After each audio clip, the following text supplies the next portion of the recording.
Daily is daily Vikings entertainment. We just want the Vikings to win a Super Bowl before we die. I will ride with this group. Seriously, man.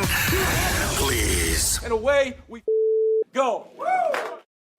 And Purple Daily is live at the Minnesota State Fair on the Minnesota Rusco Score North podcast deck. Also live on the Purple Daily YouTube channel. For those of you who are hanging out at home here, look at Dex doing the social media already here. Yeah, put it out there, make it look good. Hello, everyone. Hello. Hello, friends. Hello, friends. Hello. So, yeah, just real quick, yesterday was a really heavy day in the state of Minnesota, and we made the decision to just pause our Score North podcast and Purple Daily for a day, just take a step back. I think as a show, for some personal reasons, we needed a minute, and I think Sports Talk, we all decided could just kind of wait a day to start slinging Vikings takes again. So today we are excited to jump back in with the families of Annunciation Catholic School on our minds here today on Purple Daily, and hopefully we can provide a respite or just an escape for anyone who needs it. On this Thursday of all days, Thor Nystrom from Matthew Berry's FantasyLife.com. And did you know it's a big day for Thor? Happy birthday to our guy. Turn your mic on there, you broadcast professional. Can you guys hear me? Okay, great. It's contractually obligated for Thursday, for your birthday to fall on a Thursday. Yeah, I think it is. Like if it's not on a Thursday, then we just skip it. And we get the Gopher opener tonight. We just got the Adam Thielen homecoming yesterday. I mean, everything's happening right now. We're at the State Fair. It's a beautiful day. You and I are going to row the boat Sky-Yamago Gophers tonight against Buffalo. We sure are. Hanging the out with Pete some Lembos. listeners. Yeah. Is that the coach's name? Yeah. Okay. Yeah. Only Thor would have the helmet of Buffalo behind him in his podcast setup, and then know the coach's name for Buffalo. Yeah. And all the prospects. Yeah. Or suspects. By the way, with the help of our mutual friend Dan and the show here, we did want to present you with a special birthday gift today. Wow. This is a plaque of a Donruss, JJ McCarthy, a Pookie rookie card here. Look at this. Wow, what a birthday present. There you go. Thank you so much. There you go. This will be hung proudly. Right next to the Chase other 20 Nystrom. that you probably already Exactly, yeah. We're putting it with the shrine. It'll go in the JJ McCarthy room. It will go in the Which JJ you have McCarthy started. room. It's the room of the front and center of the shrine. Front and center of that shrine. Ready to be booted for a Max Brosmer shrine if needed, if there's a Brock Purdy situation happening here. Before we dive into our deep thoughts on the Adam Thielen trade, we are going to put Thor through a random Viking of the week, I think, for the first time. A shout out to Quick Trip. Judd, the NASCAR driver, with his little Quick Trip hat today. You see this? This is because whenever I need to make a stop for, I don't know, a snack, gasoline, maybe lunch or dinner, guess where I go? Quick Trip. Quick Trip, right, That's folks? right. You go to Quick Trip because Quick Trip is the best convenience store there is. In fact, I've been talking about this for a long time. It's really like a grocery store, but with the convenience. And if you don't have time to stop in, that's fine. Put the app on your phone, and guess what? They're going to have what you need ready for you. Friendly service, multiple counters open at once with cashiers. Are you serious? I mean, come on. It's 2025. Who sees that? Cut it out. Quick Trip does. Make sure your next stop is Quick Trip. Also, I see a bunch of people with their Judds on a stick out here. There you go. Thanks to Pronto Pup. Visit one of the 8 Pronto Pup locations, and if you do, we've got the Crybaby Craig's hot sauce pump over here, too. Just be careful using it. There's a lot of jokes I can make. I'll spare you them for obvious reasons. But just be careful using it. Don't just touch be it, careful though, using because I can see it going right off the edge. Yes, be careful. Be gentle with the Crybaby Craig's pump over there. Good. So, Thor, I'll throw it to you, man. Vikings, yesterday morning, traded for Adam Thielen. Yep. And they winds up, they don't actually give up, like, number of picks. They essentially did pick swaps in 2026 and 27 with Carolina. And I've seen a couple different, like, the trade value charts. It's like maybe like a 5th round net value or something. So I know you've been doing some talking with people too behind the scenes. Just your thoughts on the Adam Thielen acquisition from yesterday morning. Yeah, the aggregate of the trade, it's if all those picks ended up in the middle of the round, it would be late 4th round value. If the Vikings end up being good the next couple of years, as we expect, and Carolina not as good, it would be an early 5th round kind of a value. I think it's fine value, especially for the desperate straits that the Vikings were in. They really didn't have a choice but to make that trade. And I give credit to Carolina, who had all of the leverage in this situation, both doing right by Adam Thielen, but also extracting as much as they could in a trade from Minnesota. I can tell, because I saw some speculation online yesterday of like, oh, Dan Morgan folded and he only had one offer. It was only from the Vikings and blah. That's not true. Carolina had multiple offers in hand for Adam Thielen outside of the Vikings one, and they were going to do right by Adam Thielen. Boo! Boo! Well, it's sweet. Bears It's fan. sweetness. He's a Bears fan, but it's Walter Payton. Can you really boo Walter Payton? The late, great Walter Payton? Okay, you can. Yes, you can. The answer is yes. The answer is yes. Tough crowd. It's a tough crowd. But yeah, that's what it is. So, Carolina was resolute that they would do right by Thielen if they ended up trading him. The question became, will they or will they not? You had to get the Vikings up from the price point that they started at just a little bit, and then Carolina had to come down just a little bit. But you end up with that total evaluation, total compensation package, roughly the aggregate of a late 4th round, early 5th round pick. Like I said, I think it's good value for the situation the Vikings were in, and Adam Thielen will be starting across from Justin Jefferson in week 1, a week from Monday, in Soldier Field in Chicago. It's a good trade, too, because if you look at things, one, yes, he steps in, he knows the system, there's no questions there. 2, it's a short-term thing, but if you look at the trade itself, okay, the Vikings have stockpiled draft picks now for a week going back to the Harrison Phillips trade. So they had picks to trade. They got picks back. And I think probably in the haggling at the end of the day, part of it was the Vikings agreed to pick up all of Thielen's 2025 salary. And it sounds like the Vikings then said, but you got to take a pay cut, which is what I love about this league. Yeah. So, I love how that was a factor in all this, right? It's like, okay, the teams can agree on compensation and whatever, but then you got to go to the player and say, how bad do you really want to come here? But that's the question, right? We're going to shave $1 million off your... But that's the question, right? Like, if you really want to come home, we'll bring you home. And, for the short term, it's great. Now, it becomes a pretty good situation when Jordan Addison's 3-game suspension is done, because then the way I see it at that point, Naylor and Thelen can sort of fight for that third wide receiver job. But if, worst case, Thielen's your 4, that's not so bad. So I really like what they've done here. And this season is not about, they're not screwing around. Like, that's the other thing, too. Yeah. Make no mistake. McCarthy might be young, first-year starter, but if you look at what the Vikings are doing, the Vikings are trying to win now, and I don't mean 14 games. I mean they're trying to win in the playoffs. And real quick, that the Bears fan just came back up here, and in classic Bears fan fashion, showed us a picture of the 1985 Super Bowl logo with, I think it was like a helmet. And yes, they did win a Super Bowl one time, and that was great. But I feel like the Bears have been celebrating the 1985 Super Bowl the entire time. I wish I could make fun of them, but we got to get ours first. But it's also it's maybe time to stop taunting other fan bases with your 1985 Super Bowl. If we had a Super Bowl from 1977, we'd be taunting people. No, there's a statute of limitations. Would we not taunt if we had a Lombardi? No. For 40 years ago, let's take a deep breath. You know what? They don't figure take out that if from your your case. quarterback can play first, Bears and Vikings. Do Twins fans brag about 91 and 87 right now? No. I feel football's I feel football's different. Okay, back to Adam Thielen. Thor, continue. Oh, where were we? The trade. The trade, yeah. I mean, yeah. So the compensation package, fine. The Vikings were able to pick up that salary in part because of the trade of Harrison Phillips. Obviously, financials were a factor there. The Vikings offload $4 million of salary cap for this coming season in that Harrison Phillips trade. You assume some of that back with the Thelen trade, but I said this right from the start of the Harrison Phillips trade, right after that. This is the first domino. This is not an isolated trade. This is being done, at the beginning of a chain reaction, essentially. And what they were looking to do, both acquire extra pick equity to use in the Thelen trade, also open up salary cap space.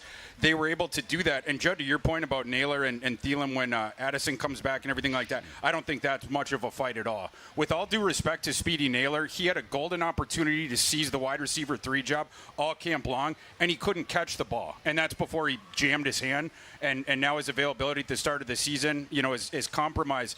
It's too bad. We hope for a little bit better from Speedy, but in part because of his struggles and then capping it off with his injury, the Vikings did not have a choice but to make this trade. Yeah, I agree. I'll add one more thing to just the value conversation, because I think there is a little bit of sticker shock when you see a 4th round pick in there where the Vikings are giving up a 4th-round pick in 2027 as part of this package for a 35-year-old wide receiver that has a hard time getting separation.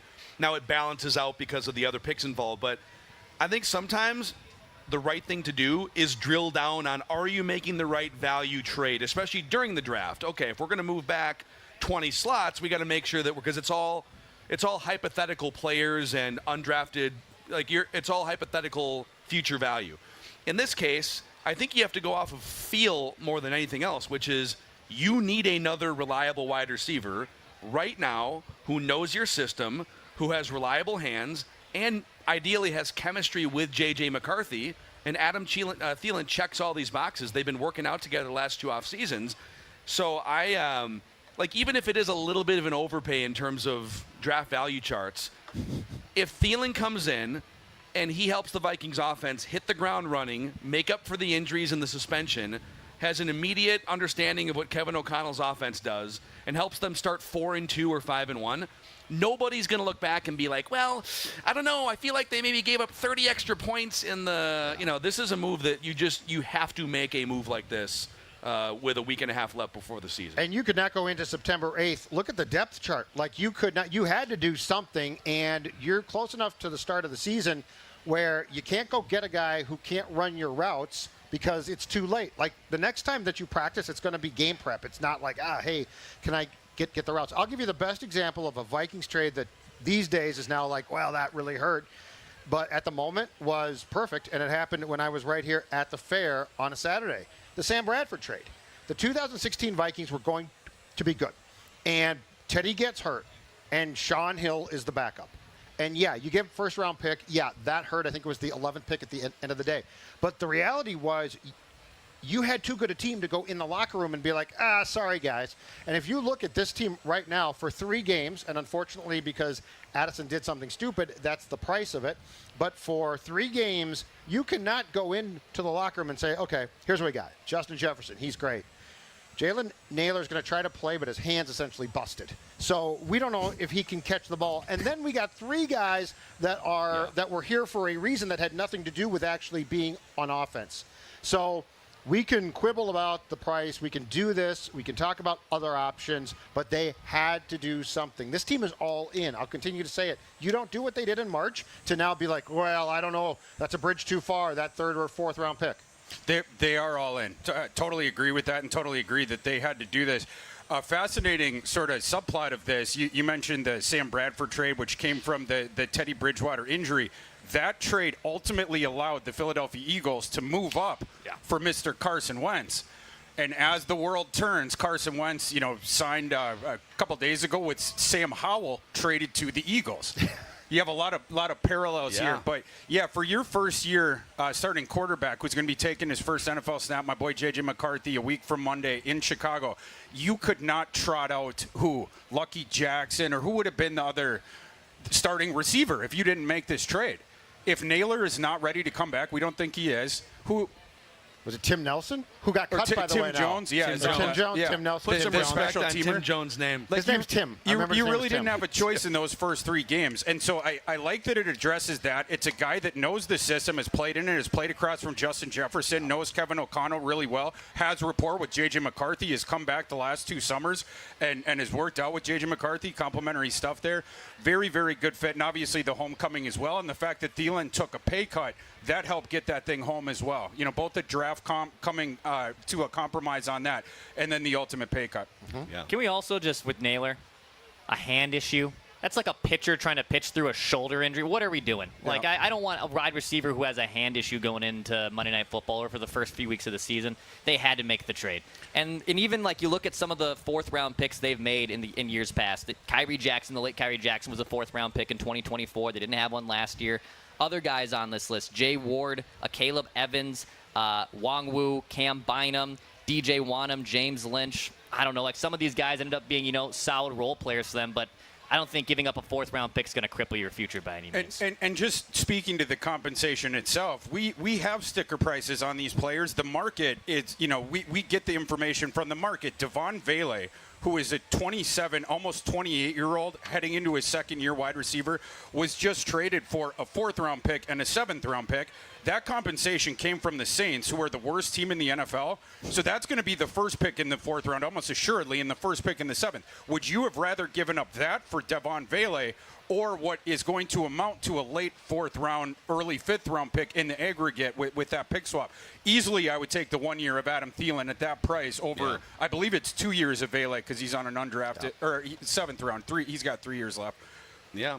Also, for the fans that remember the 1998 season, if that was your entry point to Vikings football, the popular poster at the time was the 3 deep of Randy Moss, rookie Randy Moss, Chris Carter, and then Jake Reed, who I believe was coming off 4 consecutive 1,000-yard seasons, and they had to kind of move him to that 3rd spot, but they had 2 legitimate 1,000-yard guys, and then Randy Moss plopped on top.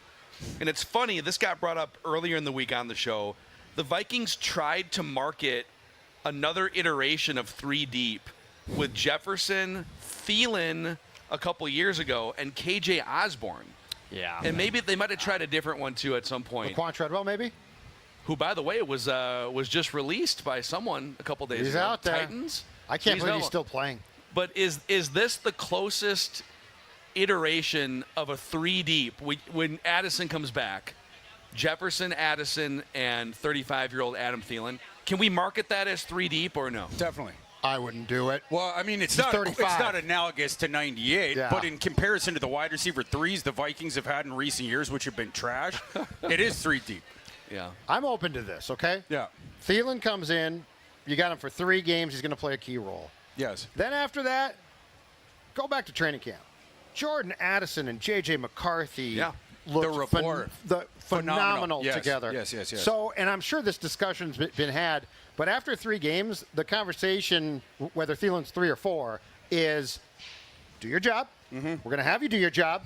We do not want to hear about how you're being used ever again, and you can play a role on what should be a good team. But it's a shame, but I will just go back to, and until it's proven that in games it doesn't work, the Addison-McCarthy combination, and then, of course, Justin and JJ, I think it's going to be phenomenal. So Yeah. I'm not even that worried. I was just worried about what are you going to do on September 8th? Well, the question's been answered. But, you know, Thielen had a hamstring last year. He's 35, could get hurt again. But they just needed somebody. And Adam, if you're the Vikings, you didn't sit there and say, you know, it'd be great. Because what guys?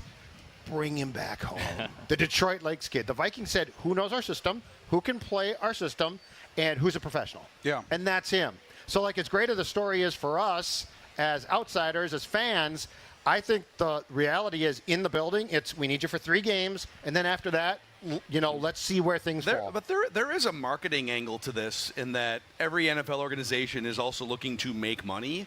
You get to sell a whole new fresh batch of Adam Thielen. The business department, I'm sure, is thrilled. 19 jerseys. I mean, I'm sure that was 7% of the pie chart. Yeah, I'm just saying I don't think Kevin O'Connell said, you know what we should do? Bring back a guy whose wife couldn't stand me. Just to hop in, you are inoculated from some of the risk of Adam Thielen getting injured because of the language of the conditions of that trade. The 7th round conditional pick, it's going to be a minimum of a 7th round pick. If Thielen, it's something like if he's not active for 10 or 12 games or something, then it conveys to a 6th round pick. So if it becomes bad where Thielen got injured, let's say a hamstring, like whatever it was, then the compensation becomes more like a mid-5th to late 5th overall. So you do have a little bit of protection there. One other element of this trade I wanted to talk about, because the first 3 games, that goes without saying how desperate the situation was. It's really cool after that. You think about the full complement of the weapons that the Vikings have. Obviously, now you have one of the NFL's 5 best offensive lines. You have the 2 good running backs, but the pass catchers for McCarthy, with the creative play calling staff that they have, you're a team that plays roughly 50% of the time in 12 personnel. With Hawkinson and Oliver out there, you wouldn't have a 3rd wide receiver out there, but now you can mix and match with a legitimate 3rd wide receiver, depending on the sequencing of your play calling, the game situation, etc. Go from the 2 tight ends to the 3 receivers, where the defense has to account for all those different guys because they're all dangerous. Mm-hmm. Yeah. Now, this is also, like, to zoom out from that, this is a continuation of the perfect way to structure a team and an infrastructure around a first-year starting quarterback. I mean, every step of the way for 18 months, starting with bringing in a viable handcuff in case of injury or just not being ready in Sam Darnold, and they had to deploy that in year one, all the way through this last March where they looked at the offensive line and said, that ain't going to cut it, especially with a first. Let's go get a better veteran pass protecting center. Let's swap out 60% of the offensive line. Let's make a trade 2 weeks before the season for Adam Thielen to get someone, not somebody else who he doesn't know. Let's get the guy that he's been working out with at Woodbury High School. On top of that, let's have a defense put together that gives up 18, 19 points a game so JJ McCarthy doesn't have to score 30 points every single Sunday. So the Thelen trade is just the last piece of quite frankly, a pretty perfect blueprint for how you want. You're not like some of these franchises are looking at the quarterback like, can you just like save us? Like every time the Browns draft somebody, please save us, right? The Bengals go back and forth on this. I mean, well, defensively, Joe Burrow's holding the whole thing together right now, right? And defensively, they just got Hendrickson in, but it took them forever. The thing I like, too, though, is, and this is where I think you can win games in January now, which you couldn't do previously. The thing that I love, too, is you not only build out the interior of the offensive line, but now you've got Jordan Mason. That's the thing is McCarthy's been put into a perfect, as far as I'm concerned, health provided, of course, Thor, infrastructure, where he's got all of these things, and some of the things that I think he does best. For instance, I personally think that they're going to have the best screen game they've ever had with O'Connell as coach. For sure. And that's going to be huge. So you're not saying, hey, JJ, you got to drive that ball downfield, and if you can't, we're in trouble. So there's just so many things that have been done right here. And worst case scenario, do I think that this team can win a game 17-14? Yes, I do. I do. And once you win that game, you don't care about that.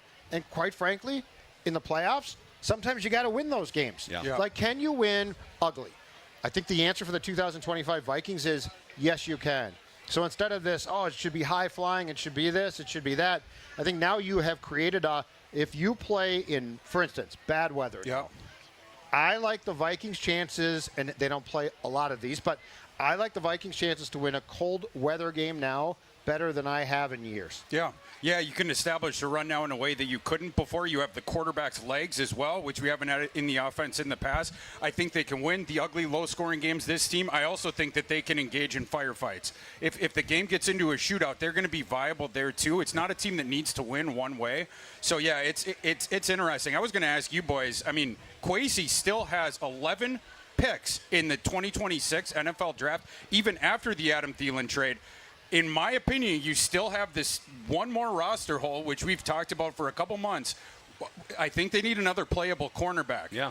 And I'm curious, are you going to use any of those other 11 picks to potentially go out and try to get a cornerback? And you'd have to do that literally in the next, 3 days probably. Yeah. For week one. Do you bring Shaq Griffin back? Could do that. He just got cut loose, right? Yeah, Griffin. Seattle. He's available. And Gilmore's out there. Also you worth could go noting, cheaper. Yeah, we'll get more on this. So Doogie's going to join us, coming in hot from the Kwesi, Kevin O'Connell, Carson Wentz, et cetera, press conferences. Different position group, but still in the secondary. So Harrison Smith's been out with an illness off and on the last few weeks. And it's been confirmed, I think, by Kevin O'Connell that Harrison Smith, who's been out since August 11th, has been recovering from a personal health matter, according to sources with knowledge of the situation, Star Tribune. He'll be evaluated weekly, but he remains on the active roster. So that, I don't know, that update doesn't sound like Harrison Smith is a green light for sure to go in week one in your secondary as well. Yeah, it sounds kind of ominous. I don't have any additional information to add to that, so hopefully he gets better and gets back soon. But, yeah, it makes it all the more pressing to theoretically or potentially address the secondary, which I think we would all agree is the weakness of the team right now. And I would love not to have to trust Jeff Okudah, for instance, without any insurance behind him to go out there and shut down a receiver one side of the field. And you kept, 4 corners, 5? There's not many. Dwight McLaughlin right now is the only other active corner. Now they went and picked up Fabian Moreau off of waivers from San Francisco, or they signed him, and he was put on the practice squad. They kept Zemiah Vaughn on the practice squad.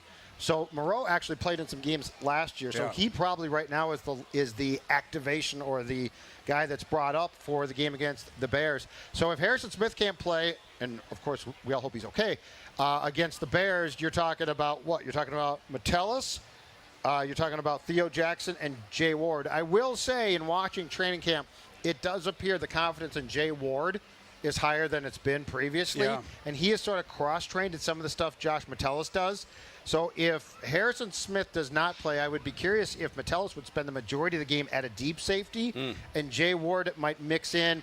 Also, keep in mind, too, because of the plethora of edge rushers that they have now, I think we're going to see more packages that, assuming he's healthy, Van Ginkel, Grenard, and Dallas Turner at the same time. So I wouldn't be surprised if we see a sort of a mix and match of the extra guy, the extra position that gets used on the field on opening night. That's for sure. I agree with that.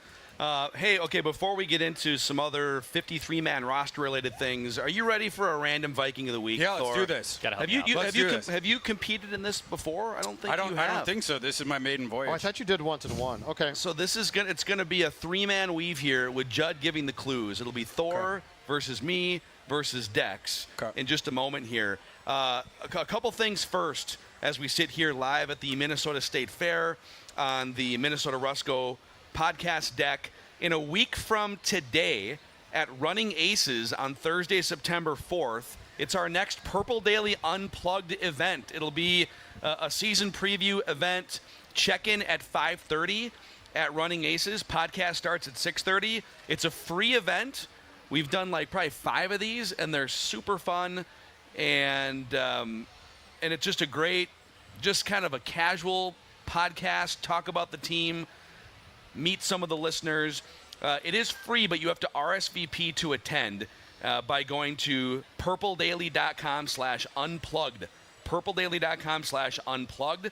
Everyone who attends is going to receive a $10 gaming voucher, $15 in food and beverage as well, a horse racing program, a deck of playing cards, Running Aces just north of the Twin Cities off 35W with a huge parking lot. So we're looking forward to that next Thursday, September 4th, purpledaily.com/unplugged. Also, shout out to our friends at Standard Heating and Air Conditioning, Dex. Yeah, so it's HVAC season. You got to make sure your HVACs are working appropriately. Standard Heating and Air Conditioning can take care of that. It's been kind of fluctuating in temperature recently. You got to make sure HVACs are up to code. You don't want to DIY a lot of this stuff. This is stuff you should let the experts handle. Plus, Standard Heating, they power our hot takes. They can help your HVAC systems out. So go to standardheating.com to book your appointment. You can join their Smart Club, which gives you discounts on repairs plus priority booking. Go to standardheating.com to learn more. I've opened up the Prize Picks app here, too. This episode presented in part by Prize Picks, which is a great way to win real money this football season. And they have, for week 1 here, Dak Prescott, 0.5 pass yards. So you can go 0.5. I think you're going to take more on that. In fact, that's the only option here. Well, we did see one time with Aaron Rodgers like 2 years ago that he didn't hit the more on the 0.5 in week 1, running out with the flag and then stumbling all over. But it's really easy. Prize Picks. You pick between 2 and 6 players. It takes less than a minute. You pick more or less on their projected stats, and you place your entry. So, man, there's a bunch of them here. Justin Jefferson, 0.5 rushing and receiving yards for week 1. You can add that to your stack.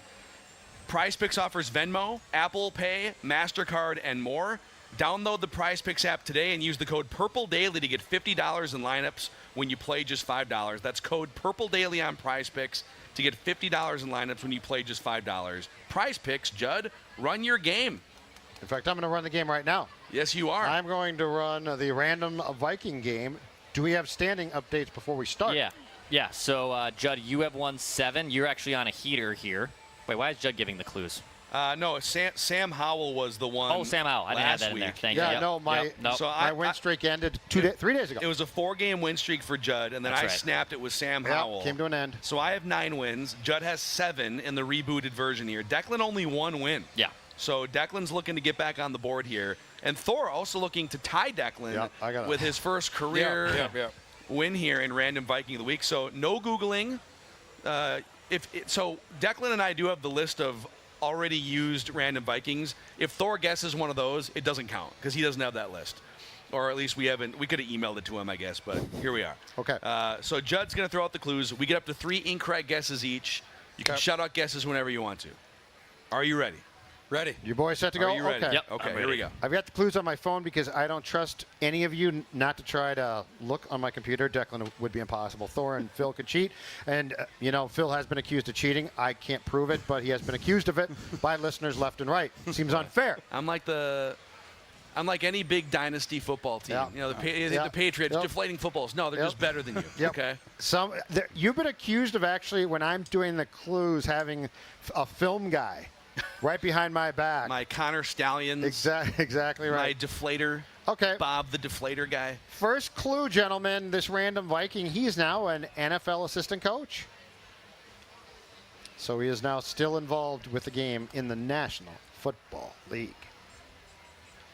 Oh, man. He was born in Philadelphia and starred at George Washington High School in Philadelphia. West Philadelphia, born and raised. Yep. On the playground. It's where he did spend most of his days. He was Chilling out, maxing, relaxing, all cool. Was he shooting some b-ball Outside of the school? He was a 5-star recruit by Rivals.com, and he was recruited by 9 Division I FBS college programs.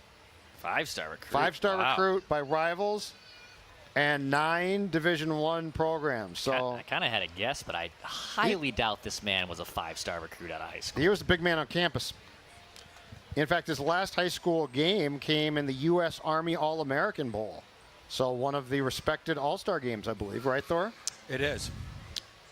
These are very Thor-friendly clues Yeah, here, they are. too. Yeah, Well, they are. Thor's going to have an advantage in anything that has to do with this guy's young entering the draft career. Yeah. He elected to attend an SEC school. Not going to say which one yet, but of those 9 schools that recruited him, he identified the Southeastern Conference as where he wanted to go. So this dude was a stud. A stud coming out of school. Now, what's interesting is he graduated from the SEC school with a bachelor's degree in sociology in May of 2023. So when he was done playing, became an NFL assistant coach, and also went back and got his degree. He's a thinker. He got his degree in May 2023. Yep, May of 20. Okay. Yeah, which is not when his college career was done. He went back after his he football went back, okay. right? Yep. But we're just talking about a smart guy. Sure. Smart football guy, smart guy in life. Okay, this is going to be a pretty good clue, so prepare yourselves. Okay. This random Viking was selected in the first round of the draft, but not nearly as high as many expected. Is it Sharif Floyd? Oh, that's a Give him the ding. Whoa! Give him the ding. It's the Sharif birth. Floyd. It's the birthday boy. I didn't even get to Pete Prisco calling him the best player in the draft. Way to go. Dude, that was The birthday boy. that was impressive. I had a feeling you might go. get it off that clue. Boy, you tied Declan, He did. even though Declan has had Wow. 17, well, not quite 17, but like 9 Something like other that. chances. Thor Nystrom, the Shout out birthday to boy. Sharif Floyd. Shout out Sharif Floyd. That's Yeah, a shame of a career. It was. yeah. So Yeah. he was, man. That's a what if story in Vikings Yeah, history, injuries, isn't it? and then I think he would argue the surgeon, right? Yeah, we Contributed sued to- him. Yeah. He sued the surgery team. He didn't sue the Vikings. He sued the team, who got in The there. team is surgeons. They were supposed to do. They're supposed to do an arthroscopic procedure and did some type of debridement or something, and it went all wonky. It was really too bad. Hell of a player though. Hell of a play. Yeah. Yeah. Yeah, he was was it 3 first-round picks by the Vikings that Xavier year? Rhodes Harrison and they Smith? got back. No, that was Cordero. They got back in and took Cordero. Where is Sharif? I didn't even know he was coaching. That was the one that didn't help. He's me at all. coaching with the Washington Commanders. Okay.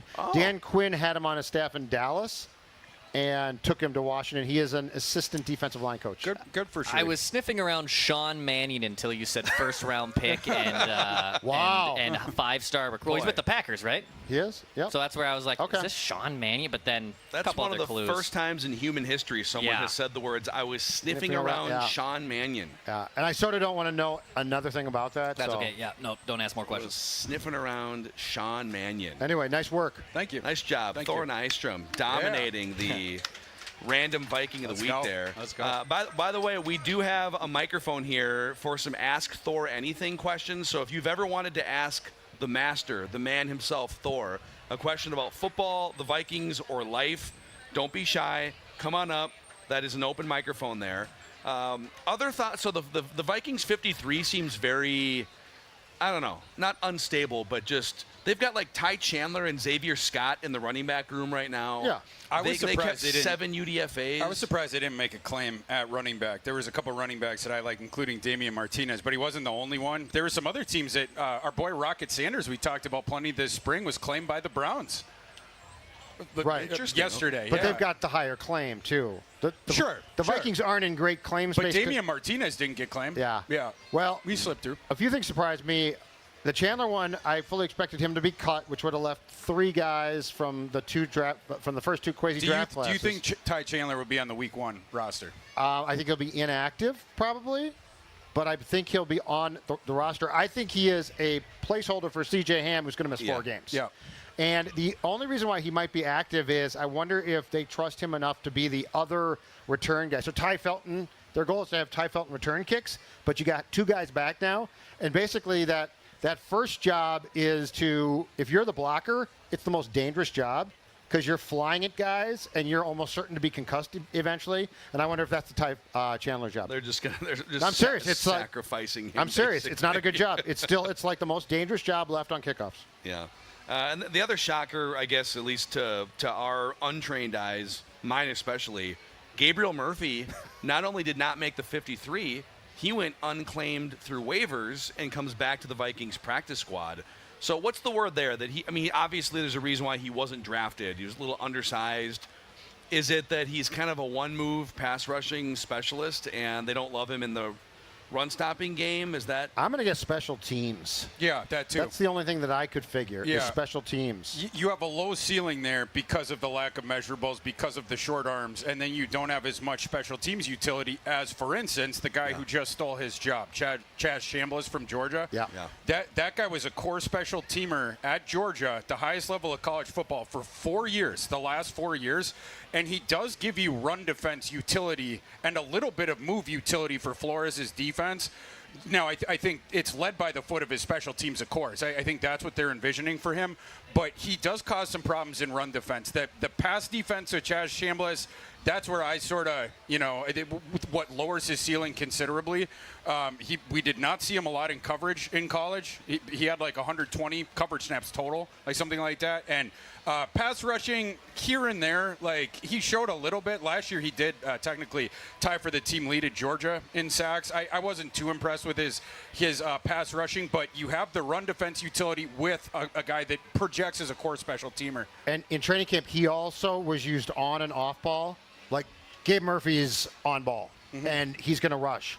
Chambliss has more versatility, but I do think that there is a conscious decision, and it's smart, that they are going to be better in special teams. And I don't mean just like field goal kicking. Yeah. I mean, their special teams, if they're going to win a Super Bowl, their special teams has to take a big step up. It's kind of wild. We found someone, it was like a 49ers blogger that had put together expected points added across every team's special teams units going back 6 years. And the Vikings were like, I think bottom 4 or bottom 3. The Vikings had given up 100-plus expected points to the average team just in special teams over the last 6 years. Now, Kevin O'Connell's only responsible for overseeing 3 of those 6 years, but the other teams at the bottom of that list were all, it was the 49ers, Kyle Shanahan, it was the Rams, Sean McVay, it was Vikings, Kevin O'Connell, and I want to say that there was I think maybe like the Packers and Matt LaFleur. So there's something about that coaching tree that they just spend 120 hours a week pouring into offensive pass tree, they don't care about special teams according to the data and the research. Well, a coach like that's probably going to be more apt with end-of-roster spots to give them to guys that can give them gadget utility on offense as opposed to just a pure special teams guy. Yeah. I did find it interesting. You signed Tim Jones to be, for a special teams role. You terminate his contract in conjunction with the decision to keep Chambliss. You wonder if Chambliss not only stole Murphy's job, but if that was one of the reasons that Jones didn't make it through. Well, Jones kept taking penalties on special teams. He took 3 in the first 2 games. Drove me crazy. Yeah. Boy, we've gone deep down the rabbit hole of special teams, fringe roster stuff. But I think a lot of people here, is that a JJ McCarthy jersey right there? Yeah. I think a lot of people here want Thor to talk about JJ McCarthy. Sure. So now that we'll do plenty more of this next week because we'll have one more sort of season preview spot with you next Thursday. But we've made it a year and a half since he was drafted.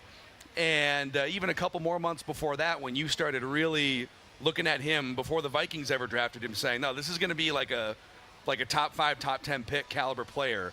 So now that we've made it this far and the Vikings are set to roll out into Chicago here in a week and a half. Just your thoughts on the upcoming debut of JJ McCarthy. Well, I obviously can't wait. And, I think, we haven't seen him a lot. The general public hasn't seen him a lot in the NFL to this point. You just had the one series in the first preseason game. And then, what was it, parts of 2 quarters against the Raiders last year.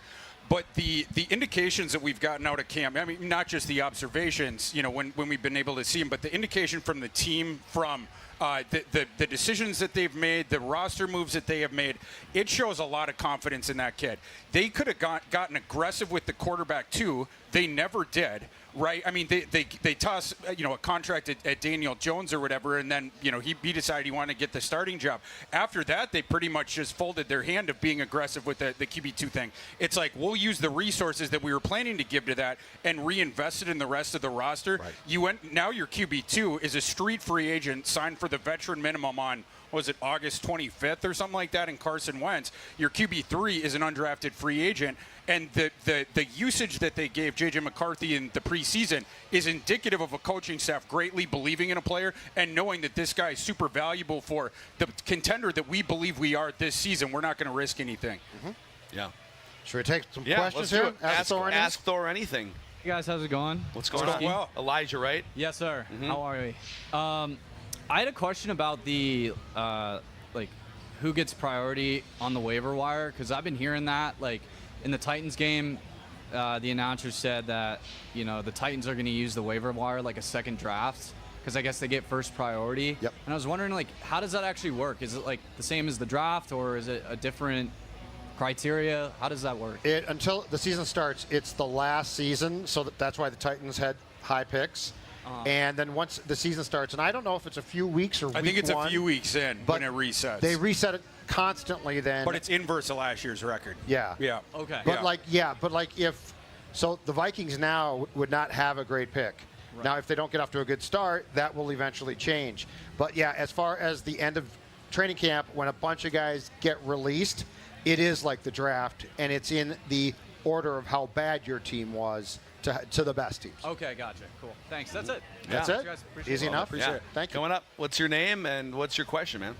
Mike from Prior Lake. Hey, Mike. Originally from Buffalo, Minnesota. Let's go. Go Bison. Go Bison. That's right. How do we evaluate Dallas Turner this year? If he's going to be a successful player, or if he's going to be a first-round bust? What's your opinion on how we evaluate him as the year goes? We need him to seize a role of value within the defense. He's not going to be a starter. Obviously, you have the 2 guys there, but we need him to assume all the snaps that Patrick Jones took last year in addition to the one that Turner himself took. And we have to see something out there with him. We have to see him creating some havoc. I want to see some situation-specific utility with him as well. Judd has mentioned how he thinks, and I agree with this, that there's going to be more than 2 edge rushers used in certain packages. You get Turner out there with the 2 starters. We need to see a step forward from what we saw last year, and you should expect one. Dallas Turner, just like JJ McCarthy, was one of the youngest players in the 2024 NFL draft. Skull, baby. Let's go. There you go. Hot dogs. Hot dogs. Skull. Yep. Let's go. That's funny. I Skull actually to you, too. I have that exact same shirt. You I should actually- I'm wear glad that you didn't wear tomorrow. it. Nice. Literally, It's a guy exact they've been same working shirt. with that we need to see take that role and run with it, this year. Yeah. Yeah, it is. It is interesting that Jared Verse and Chop Robinson, also first-round pick edge rushers in that draft. The Vikings could have chosen one of those two. They passed on them for the younger, maybe more raw Dallas Turner, and maybe even Jared Verse and Chop Robinson wouldn't have gotten the snaps with Van Ginkel and Grenard. But those guys as rookies were both top 20 in pressure. Jared Verse was like top 5 in pressures. So there are a couple really good players at that position from that draft class in the first round that have set a bar for, all right, it'd be nice to see Dallas Turner get up into that conversation here, become a top 20 pressures guy at some point here before too long. I think the nuanced thing here, though, is it's also going to be not just like his raw statistics as far as like sacks, but it's going to be how well does he fit in now. He didn't play last year in large part because what Flores asks for and does has a lot of chaos to it. And so it wasn't like they drafted a guy who was going to rush and just said, okay, just rush. They've got all of these intricate, decisions. And I mean, Dallas Turner as a rookie at times played off ball. So he played inside, which is a big ask. So I think this comes more down to, don't look at the statistics, look at the usage. Because it's the usage which will show, and this is what we saw last year, does Brian Flores trust him? And if Brian Flores trusts him, he's going to play. And he might not play. I mean, Grenard and Van Ginkel still might get the sacks, and it's going to be the sexier statistics. But do you have the trust of the coordinator where he plays you consistently? And if you see 3 edge guys being used in different ways a lot, that's going to speak volumes to the fact that they think Turner's trustworthy. Totally agree with that. Yeah. Yeah, and if training camp's any indication, they're going to be using 3 edge rushers on the field for most must-pass situations. He's going to get snaps. Yeah. But I would just say, if we get through year 2, and either they don't feel like they can put him on the field because, we have Grenard and Van Ginkel, and they aren't using 3 edge rushers as often, or if he's not picking up the system or he's not productive, you can start to make a judgment if he's not productive. Fire this Crazy year. then.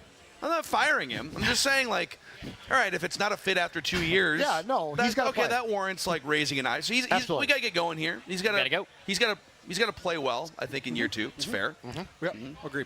Thank you for coming up. Yeah, coming up. What's your name? What's your question? Is Christian Darrisaw ready to go? And if he doesn't start, who would start in his place? He is, I is ready to believe. go. Yep, he's on the roster. He practiced a lot in training camp. They sort of eased him in. So there were some days he didn't practice. There were some days he did some drills. But he's on the active roster, which indicates that he will start. The guy who would start in his place, who did get a bunch of first-team reps, guy by the name of Justin School. He was with San Francisco. How do you pronounce that last name, Jet? School. Justin School. Skull. Skull. Sorry. Sorry. He's going to have to get that legally changed Yeah, if he wants well, to that's start good. left And tackle. then he can have Skull on the back of his jersey and market that. How bad do you want to be a Viking, Justin? But he's a guy who started games for San Francisco and Tampa Bay. He's not great, but I think that they consider him to be an upgrade from their previous backups. But yes, the answer to your question is Christian Darrisaw should be playing, should be opening at left tackle in the Monday night game. Yeah. Good to go.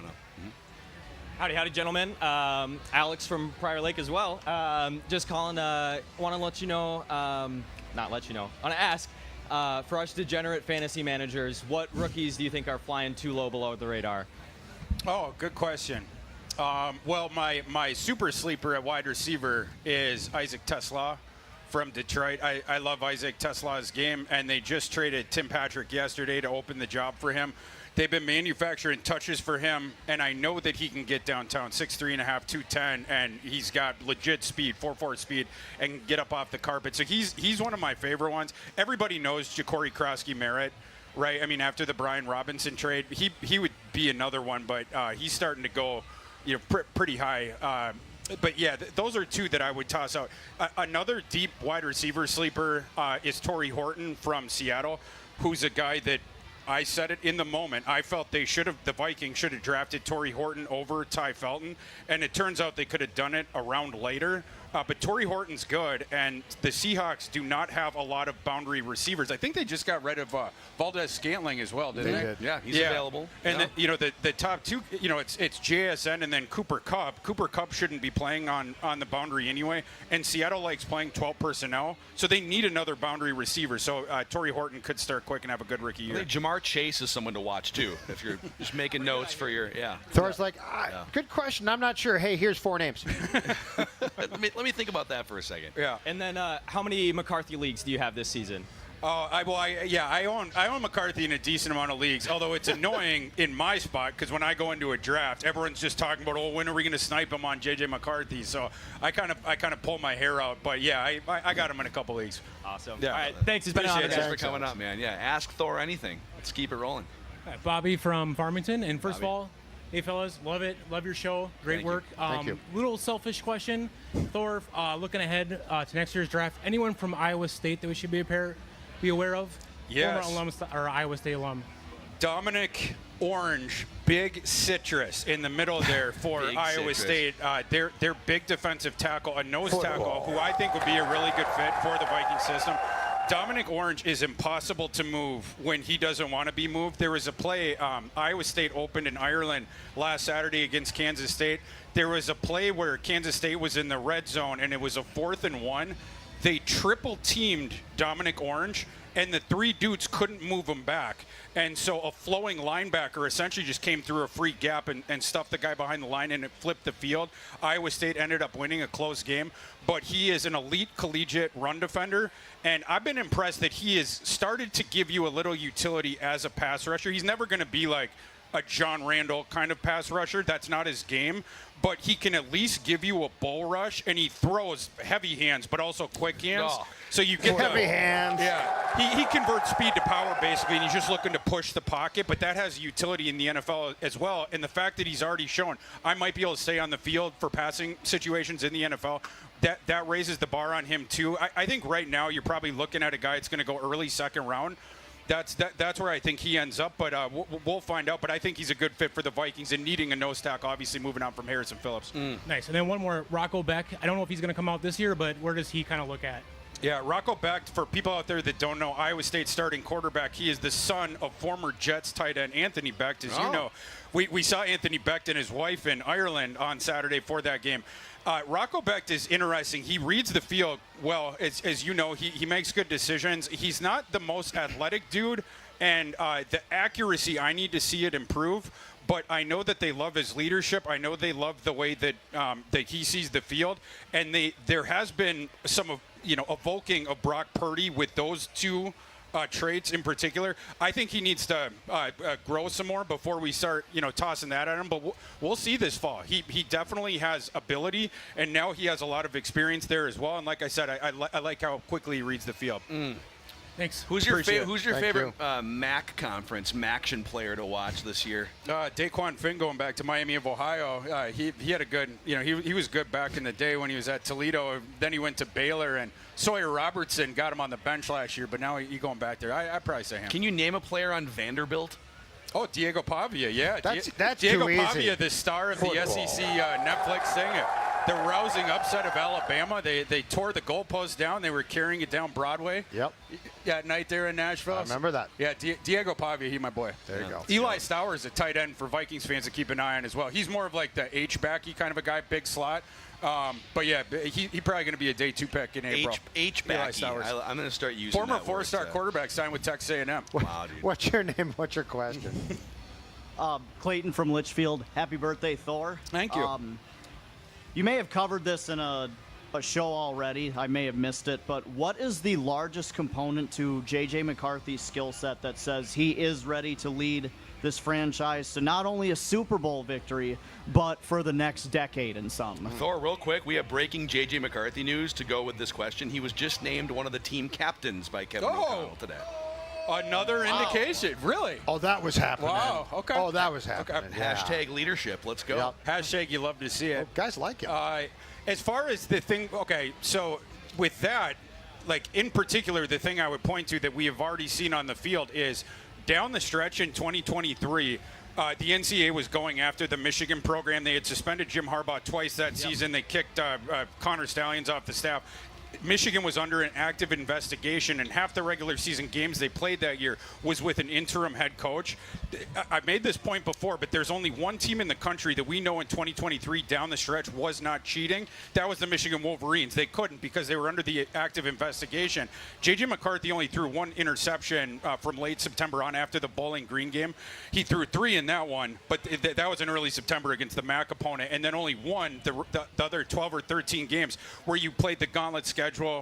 Penn State, Iowa, Ohio State, Alabama, national title game against Washington, where he was essentially flawless in this unprecedented situation where the NCAA is going after you, where you have this revolving door of your coaching staff, where your program's under active investigation, where the fans of other teams are throwing things at your bus and screaming and hissing at you as you're getting off the bus. Like us. Not only was he awesome on the field, but he sort of kept that thing together behind closed doors. I think that's the thing that, at least for me, was that's a top 10 pick there. So through all the adversity, he held together, and he should be able to show that on the field this year and for the years to come. That's right, and I didn't harp as much on those comments that spring because I didn't want to do the, oh, he's a winner thing, right? Like, the guy's one of the most athletic quarterbacks that we had in that class, 6 fastest 3-cone at the 2024 Combine, regardless of position. He runs in the high 4.4s. Elite athlete with a bazooka for an arm, who has he has the second fastest max velo throw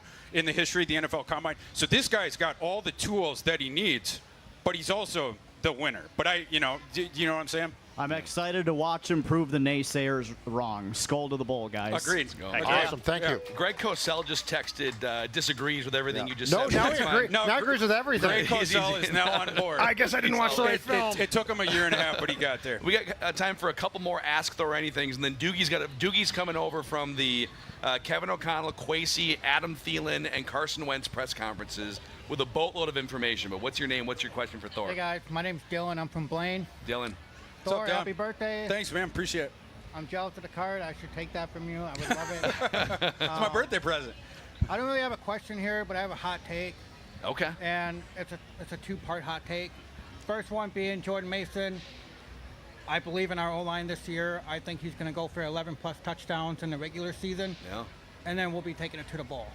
Wow. All right. Yeah. Okay. That's a hot take. Let's go. I love that. Yeah. Yeah. Judd Thank had you. Jordan Mason on 14 touchdowns. I said top 5 in rushing touchdowns, which would be remarkable because they haven't reached double-digit rushing touchdowns the last 2 seasons. Yeah, I'm definitely down with the Jordan Mason gets double-digit touchdowns this year. Like you see the goal line drill, stuff like that they're doing. It's all Jordan Mason. Yeah. Yeah, coming up. You want to come up? Sorry. Lauren from Egan, a Score North fan by marriage. Yay. But anyway, I have a fantasy league draft on Tuesday. I've done zero prep for that. It's PPR, standard scoring. Is there anybody I need to make sure I stay away from that you're hearing in the buzz or the hype that you should just be like, nix, I want to skip? Hard pass. Well, Joe Mixon's one. I don't know if we're going to see Joe Mixon this year. That would be one. I'm trying to think. Can I give you a Saquon It depends Barkley on what take? round you're in, but yeah. Saquon Barkley is being drafted like top 3, top 4 in most fantasy leagues. Oh. When you touch the ball, it was like 400 sometimes. I think it was 450 touches or something absurd, including playoffs. That scares me. When you look at players who touch the ball that many times, the next year they either get hurt or they drop off colossally. And to that point, one of the guys that I'm concerned about, like in that same sort of vein, is Devin Achane from the Miami Dolphins, who gets picked really early. Devin Achane's like a 170-pound back who had almost 300 touches last year. And when he came into the NFL, initially the Dolphins used him as you would want to try to juice the odds that you're going to get him for the whole season. Because of the issues that Miami has had on offense, they're overusing him essentially. In my opinion, he got too many touches last year, and that's going to statistically that elevates your injury risk for this year. Gotcha. So that's another guy early that I'm avoiding in drafts. Yeah. Thank you. Yeah. Thank you. Let's do one more Ask Thor Anything, and then two more Ask Thor Anythings. Are you okay for a couple more minutes? Sure. Okay. Sure. Cool. All right. Hey guys, my name's Andrew. What's up, So Andrew? me and my brother were thinking about it. We need corner depth. Yep. Would you guys trade a second for like Greg Newsome? I mean, or a third? something to get a young guy. He's in been as on well. the block there for like a year and a For half a long, now. long time. But I would make a trade for one. You would. I definitely would consider it. Yes. Yeah, because you're right. They need depth, and I'm with Thor. So I think the Isaiah Rodgers thing has a great chance to work. I sort of like that one. Yeah. Okudah scares me. Okudah keeps me up nights. I just don't know that you can hide him. Like they're literally, I think, banking on we're going to hide him, which Flores doesn't like to do. But between injury and lack of production, he has just not been good. I don't know if that's not a bridge too far to assume he's going to be good. It's a gamble. Well, Yeah. it's a gamble on Rodgers too, though. I mean, Rodgers. We would be more comfortable with Okudah as the fourth cornerback, right? Like as the depth guy. Like that's something with the reclamation project that seems realistic. Oh, he could be good in this role and mix and match and yada yada.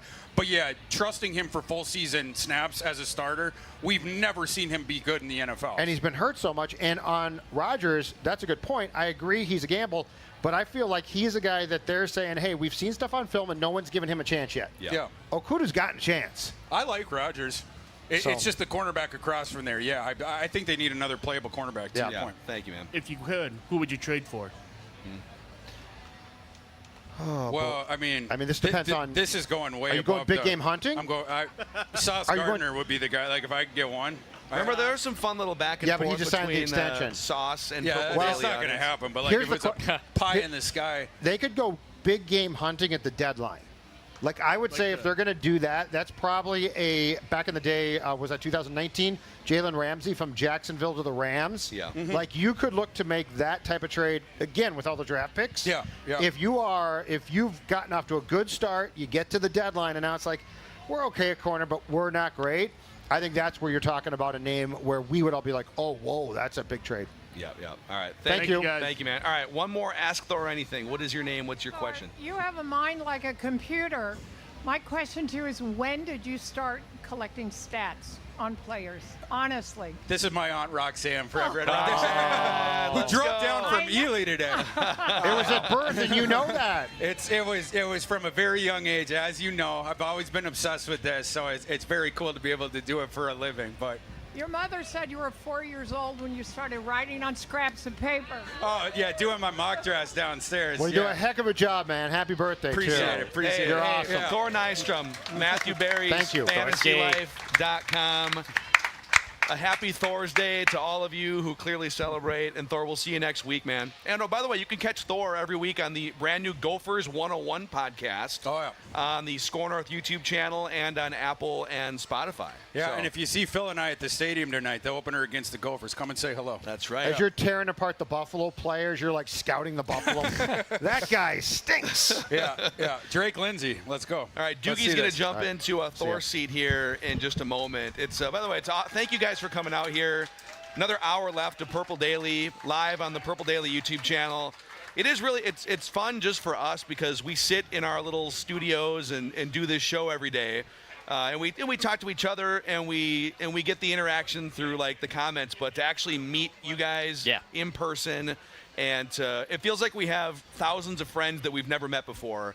And so it's been a real blast for us the last week to be out here at the State Fair and meeting and hanging out with as many of you as possible.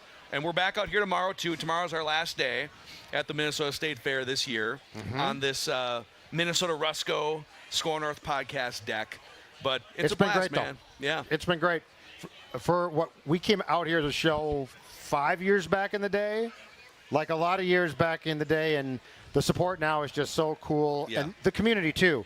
And I think it's not surprising, too, when you talk about a team that people love and a team that someday might win a Super Bowl, that there is a sense of community that someday that will come. Yeah. I mean, that's where the just one mantra started on this show 5 or 6 years ago, where we were all kind of arguing about, I remember it was coming off the 2019 season. Yep. And they had won a playoff game. It was the Cousins to Thelen 40-yard pass in overtime, or I think it was overtime against the Saints. That's a nice pass. And then they got beat. They got smoked by the Niners and showed that they weren't on that level. And we were kind of arguing fan bases and like, what do we are? Well, this is a place, Purple Daily, that we want people to be able to come together. And whether you agree or disagree on at the time Kirk Cousins or what they should do with a draft pick, we all agree that we want them to win a Super Bowl for the first time. The feeling back then was also when we started to really do this on a daily basis, 365 days a year, was fans were upset because they're like, you just bashed the team. And we're like, no, we want the team to be good. We hold them to a bar. Yeah. What's the goal here? Because it's not, hey, we made the playoffs again and got beat. Yeah, you've done that for 60 years. I think we all rallied around the point that we're not trying to bash them. What we're trying to do is say, how do you get there? Yeah. So it's been fun, and the community is great, and we appreciate everyone who sits down here, stands up, and watches us. Yeah. So thank you guys. Thanks for indulging us and for coming out here right now and the rest of the week. So Doogie is full. He's got handwritten notes over here. We're going to get to a ton of information from Kevin O'Connell, Kwesi Adolfo-Mensah, Carson Wentz, Adam Thielen. Today's appearance at the Minnesota State Fair is brought to you in part by Awaken 180 Weight Loss. Eat to lose weight. No medications, no working out, no calorie cutting. Fast weekly results. And then you receive free support for life. Book your virtual at-home consultation today at awaken180weightloss.com. Padregs is a place that Judd enjoys an adult beverage or two every once in a while. And they're actually serving their Red Chimney down the street at O'Gara's here. It's fantastic. And, Phil, I've been a little bit upset because sometimes you accuse me of being a shill. Hold on a second here. The hat switch. The hat switch. And you're exactly right when we're talking about stuff that I love. Quick Trip's great, but you know what? Padregs also is fantastic. Why? Because they make beer that tastes like beer. Guys like me love beer. They're a local craft brewery recreating Irish and UK classics as well as innovative craft beers. The Red Chimney, which is at O'Gara's, you got to check it out. If you like a red beer, they're hard to find now. It is fantastic. Paddy's Premium also. They use imported Irish and British grain, yeast, and hops to develop their beers. Also, now Padregs available in more than 200 liquor stores in the Metro, Rochester, and Mankato. How do you find them on social? Facebook or Instagram, or their website, Padregs, PADRAIGS.com. Padregs, check them out at O'Gara's, and you will be hooked. We mentioned the Minnesota Rusco podcast deck here. Minnesota Rusco has been Minnesota's hometown remodeler since 1955. So you've been thinking about, you've probably been talking with your significant other, your family about, we got to get that deck redone. We're going to get that kitchen, that bathroom redone. And maybe you've been talking about it for years and years. Well, for the next couple of days, the month of August here, Minnesota Rusco is offering no payment for 2 full years on all bathroom redesigns, kitchens, windows, siding, roofings, decks, and doors. No down payment, no monthly payments, no interest for 2 full years and totally free labor. So if that's the nudge you need to get that project done, talk to our friends at minnesotarusco.com. If you're looking to make that remodel a reality, turn to the experts at minnesotarusco.com. Darren Doogie Wolson from the 5 Eyewitness News Sports Department. Hello, boys. Happy Reckless Speculation Thursday. Yeah. Just back from TCO Performance Center. Yeah, I mean, reminded of how much we are spoiled.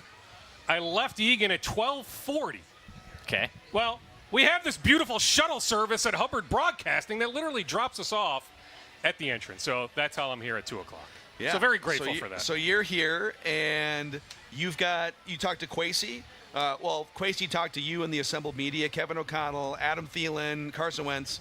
Where do you want to start? What's the big takeaway, the big headline from Vikings practice facility? Let's start with Adam Thielen, who revealed to us that even as of Wednesday morning, sitting in the hot tub at the Panthers practice facility, that he wasn't sure this trade would get across the finish line. Now, hey, it's been reported for days. We've discussed it going back multiple days that discussions were ongoing. But hey, a lot of trades talked about never happened. And so when he went to bed Tuesday night into Wednesday morning, wasn't quite sure. Then he was told, hey, we've agreed to terms. Now, Dan Morgan, the Panthers general manager, he didn't, Adam, reveal this to us, but, just based on some conversations on background, there were conversations internally, right? Dan with Adam there in Charlotte. Hey, Adam, is this something you want? Adam was revealing and saying, yes, if this opportunity presents itself, I would love to return to Minnesota. Yeah. The talks were ongoing for 96 hours, if not more than that? it took a while to pinpoint the exact draft compensation. But yeah, Adam, uber pumped. I mean, he walked around and hugged all of us, like literally. Oh, really? Like I missed that's it. how happy. Hey, would he have hugged Judd? He is. He would have absolutely hugged you, Judd. I promise. Like a big hug, like where I get my hand around. Depending on the relationship, some of it it was a handshake, but he wouldn't there start were crying, the bro right? hugs. No, he wasn't. He didn't start crying? No, he didn't start crying. But you can just tell, right? When he's walking around hugging all of us, he's happy to be he back. gave Chris Long the biggest bear hug I've ever seen. I'm like, okay, all right, I get it. Like, this is something he absolutely wanted. And, hey, I sat in this chair on Tuesday saying it was an incredible long shot. In real time, that's the information I was receiving. That on Tuesday afternoon, it just didn't look like this thing would actually happen. But, hey, happy to be covering Adam again. So that, to me, is what stood out the most. Carson Wentz wouldn't reveal to me. I said, hey, did the Vikings have any dialogue with you, even going back to mid-March, late March, April? He said he didn't want to get into it. He said things ramped up over the last couple of days, so I'm led to believe. So they did. Well, he told him maybe. no. Phil's right. Phil nailed this one. He told him no because he wanted a better shot at a starting job. I would say I know, that's and I brought accurate. that up, and of course, like rightfully so, the comment section on the Purple Daily YouTube. What do you starting job? No, right, somewhere else. But if there was a shakier, there was no chance to beat out JJ McCarthy in a camp battle.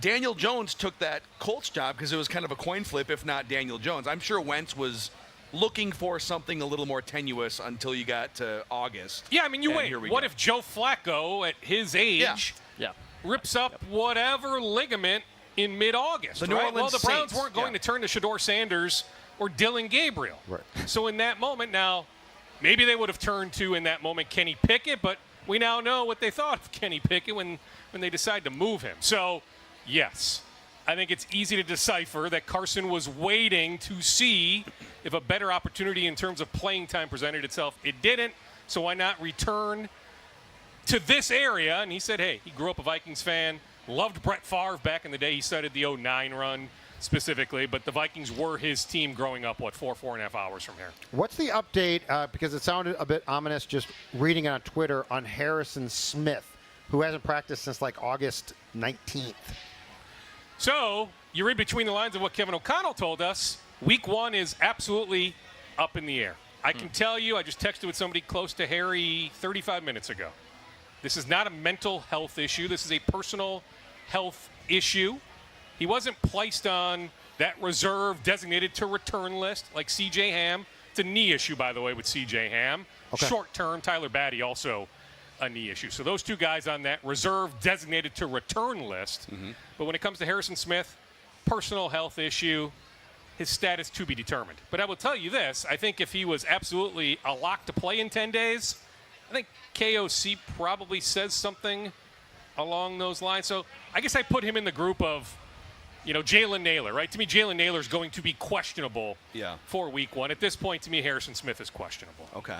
Hey, back to Thelen for a second. So, part of the reason why he left, there's two main reasons why he left a couple years ago. One, money. I mean, it was your last chance to really get, before you got too far over the age cliff, a big payday. The Vikings weren't ready. The Vikings had major cap issues at the time. They still had those Kirk Cousins sort of back payments with the money they were shoving into the future. So they weren't in a position to give him a bunch of money. And I think he also wanted to be more of a featured, guaranteed kind of number 1, number 2 wide receiver. And the Vikings were looking to potentially draft eventually Jordan Addison. So for those reasons, he went to Carolina. Coming back now a couple years later, he will be wide receiver 2 for the first 3 weeks. But Jordan Addison, I think, is one of the 20 best receivers in the league. And he had a great rapport with JJ McCarthy throughout training camp. So did Thelen talk at all about, hey, once Addison comes back, you're not going to be maybe as featured, you might not get the snaps? Is everyone okay with that? He didn't necessarily address that. Kevin O'Connell did, right? Tap dancing around the idea that, hey, we'll play multiple receivers. It's for the chalkboard, X, Y, Z, but we don't necessarily designate this guy as wide receiver 2, 3. Like, Adam is going to be featured enough. But, yeah, you start wondering, come September 28th, that Week 4 game, what exactly does that role look like for Adam Thielen. Presumably by that time, if Jalen Naylor isn't pretty much fully healed after undergoing a surgical procedure on his left hand to speed up the process, because you seek out multiple opinions. There was one opinion that said, hey, Jalen, let that thing heal. There's no reason to do any surgery. Let's wait 5-6 weeks. Yeah. Well, the reason he underwent a procedure, right, was to speed up the process to get back on the field that much sooner. So you have Jalen Naylor week 4. You have Jordan Addison. You have Justin Jefferson. You have Adam Thielen. So I don't exactly have that answer. I'm interested to see what that will look like. I'll also argue, by the way, Jordan Addison above top 20. Like, wait until you see his next contract. Well, and in training camp, I mean, he was absolutely fantastic. I got to think that while the two sides probably aren't going to discuss this publicly, I got to think one of the conversations in the lead up to the trade was O'Connell and Adam, and this is your role. And you're 35, too. And so if we can actually get your snaps down a bit, you're going to play a key role for those first 3 games. But, you know, this would not be – it's not like this is the first time they've come together and now there might be friction because they didn't – you know, they both were unclear, Dukes. So I would have to believe that there has been a conversation about what the role is going to be. And quite frankly, Adam is now being plopped into a great situation. Like, he's not just coming home. He's being put on a team that has all types of potential. And for at least a brief period of time, he's going to be very important. So – I got to think that all of that was worked out behind the scenes, that I don't want to hear from anyone, including your family, about how you're being used. We're going to use you like we see fit, which I think he should be totally cool with. What a way to go out, possibly playing for the Vikings in your mid-30s, your hometown team, you're back, and they're good. Yeah, absolutely. I mean, instead of signing a one-day retirement contract, Amen. You know, being featured at TCO Performance Center, Adam can now retire after a full season, or who knows if he decides to play in 2026, but I think it's a decent bet that this is it for Adam Thielen. He can actually retire after saying, I played a full season for the Vikings. Yes, absolutely. KOC didn't want to reveal that to us There's no an hour and a half ago, but yes, clearly that conversation, as transparent as KOC is, that conversation absolutely took place. I would also argue there's some there's some fluidity to the situation.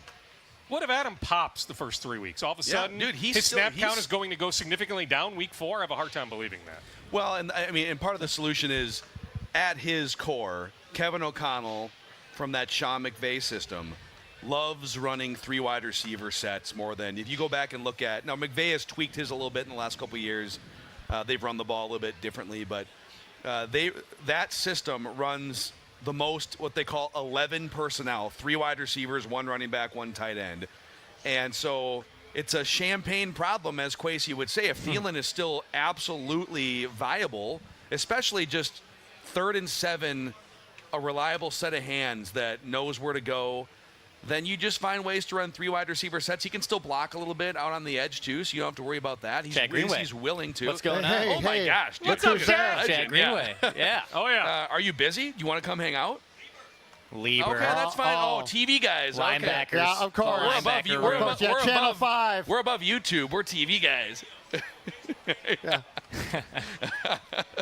The legendary Chad Greenway in the house. I'll tell you what, his daughter Madden, as good a basketball player as there is in the country in high school in the class of All we do is churn out great high school basketball Kentucky players. commit. I'm telling you, Chad is no longer the most well-known, at least in my mind, Greenway. Yeah. Madden is a phenomenal basketball player at Providence Academy. Good genes in that family. I would say yes, because Mom was a great track athlete. Chad's wife, yes, was a phenomenal track athlete at Iowa. Now, you mentioned 11 personnel. The first 3 weeks, we're going to see a lot of 12 personnel. For sure. Like, we'll see Josh Oliver, 2 tight ends, 12 personnel. Yeah. We'll see T.J. Hawkinson and Josh Oliver on the field a ton starting week 1 in Chicago. Yeah. All right, so were there tidbits? Was there news from Kwesi and O'Connell? We haven't talked to Kwesi in ages, and O'Connell hasn't talked since after the Titans game. And before that, I think he talked a couple of days before that to the local press. So I'm just curious what your notebook has, because you got a bunch of very nice... Yeah, this isn't quite Judd's camp notebook. Your penmanship, better than I would have expected, to be honest, Dukes, and that's not a knock. I have bad penmanship. Well, can you read all that, though? It's not great. No, but it's so small, and you can. Yeah, why do you write taking these so notes small? Well, because I only had so much room. Well, why don't you get one of these? Thankfully, Judd's Don Mitchell camp had some notes paper. I didn't even have any paper. that you can find. That's how prepared You know I what you was. need? You need to carry around a Judd's camp notes. That's right, Doogie. Doogie, we'll get Jealousy you and envy. I We'll need get one you of one of those Judd's camp Please. notebooks and put it in one of the Northern Soda Score North merch That's bags. right. That's right. Those Northern Soda Score North merch bags here at the Score North merch booth. All right. Get your magnifying 28 glass. players received votes to be a captain. Wow. Here are your Vikings 8 captains. Harrison Smith, Brian O'Neill, long snapper Andrew DePaula, Aaron Jones Sr., Yeah. Justin Jefferson, Yep. Jonathan Grenard, Oh, yeah. Josh Metellus repeats. Yeah. I mean, just exudes leadership. And JJ McCarthy. Okay. So And this C.J. is Ham, purely- not a captain. CJ Ham, not a captain. This is purely a player vote to determine. Received a vote at least, if Yeah. not multiple, but yeah, didn't have the most votes. Okay. Now, I would, first of all, Player vote. it's good that JJ McCarthy, as a first-year quarterback, has been voted on by his teammates to be one of the 8 captains. I would also say that if you aren't voted on as a captain, as the quarterback, Yeah, you got going trouble. into your second year, it's Yeah, a major props. red flag. Yeah. So really, it's more avoiding that red flag than it is like, oh, he's a captain. But I do think there's a genuineness. Like, shameless plug. I spent some time on Tuesday night with new defensive lineman Jonathan Allen, who absolutely could have been a team captain, but it's tough, right, when you just come here. Yeah. But Allen told me, like, it was April or May, doesn't matter exactly when it was, but sometime in the spring, right after he connected with JJ McCarthy. McCarthy invites him out to Hazeltine for a round of golf. He goes, just spending 4 hours with him, even though we shot like crap at a really, really tough course, Join the club. Hazeltine, Yeah. right? That he goes, That's I it. knew Yeah. now how he's wise beyond his years, right? If you want to go with that cliche, whatever cliche you want, that JJ McCarthy absolutely gets it. So, yes, it would have been weird if McCarthy wasn't a captain, but I truly believe these guys sincerely believe in JJ. You know what? It is JJ the leader. Yeah, I was going to say, I've never gotten an inkling that guys don't like him or that he's not. Like, he's got the fact, he's got, again, it's cliche, the it factor. He just has it. Like, you watch how he handles the podium with us, you watch how he talks to teammates, and he's a young man still. Like, that's going to develop more. But it never, here's the thing, and I won't name names. The difference between JJ and some guys I've seen at that position are, does it seem genuine? Do you seem comfortable doing that? Because if you're going to go into the huddle and drop a few choice words and tell guys, you got to get your act together. We got to go. You can tell if it's genuine or I feel like I have to do this. With McCarthy, it feels like he's used to it. Partially because what I like about the kid, he's wired like a hockey player. Yeah. Yeah, well, he's been like Well, this. he was a pretty good hockey player. he- So, yeah, he's absolutely loves still hockey. wired I like don't that. think the leadership stuff is for show. I think he understands the value of building connections, and we've observed during training camp practices, even if the drills aren't going well or he's struggling, he doesn't go into this like isolation mode where he's going to stew off to himself and keep the helmet on. He's still, even if he throws an interception in an 11-on-11 drill, he's still dapping up the wide receivers. And yeah, there's just there's a certain social gravitational pull I think you have to have for most quarterbacks to be the leader and the guy at that position. And He I absolutely think he has it. He does. So Kwesi was asked about only 4 cornerbacks on the 53-man roster, was quick to remind us, hey, we go big nickel plenty, which means they'll play with 3 safeties on the field. Theo Jackson, Josh Metellus, Harrison Smith. But that also, Fabian Moreau being back on the practice squad, you can elevate a player from the practice squad to play multiple games. So do I think with the fluidity of the roster that there will be a cornerback move eventually? Yes, but not necessarily snap of the fingers immediately. On who's going to be the return man? Miles Price was the first name out of KOC's mouth about having full confidence in Miles Price.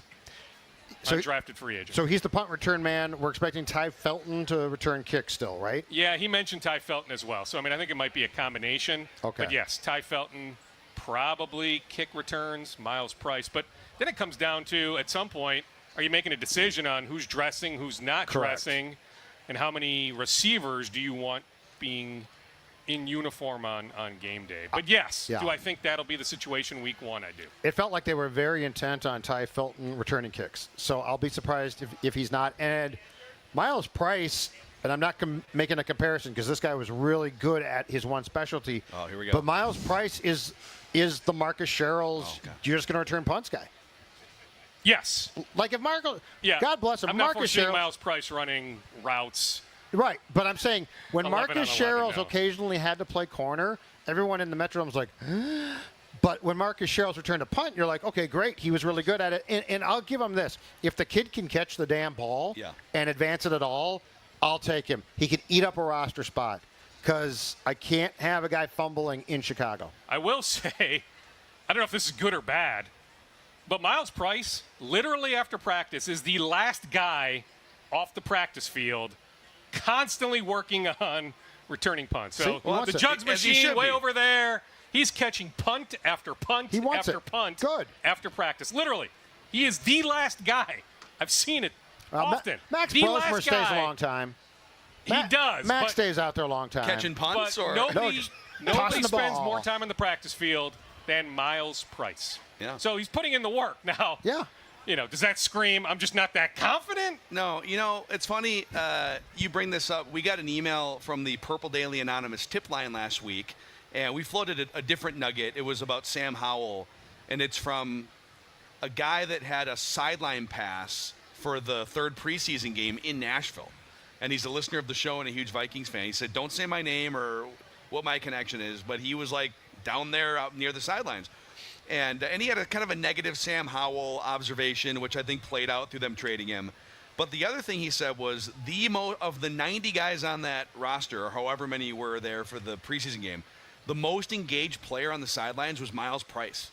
And I don't know what his criteria was, but it was noticeable how locked in Miles Price was, apparently. So, Well, 7 UDFAs make the 53-man roster. How about that? That's pretty bleeping unheard of. Yeah. Yep. I didn't think it'd be 7. I thought it'd be a few.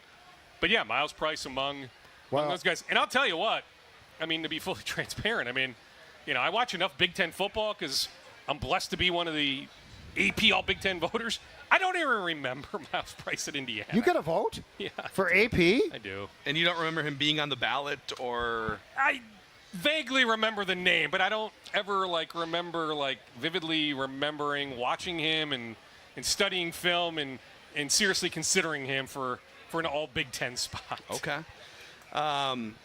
So we had planned, and you're welcome to stick around for this. Judd a few months ago did his top 20 current Vikings based on the kind of the free agency moves and whatnot.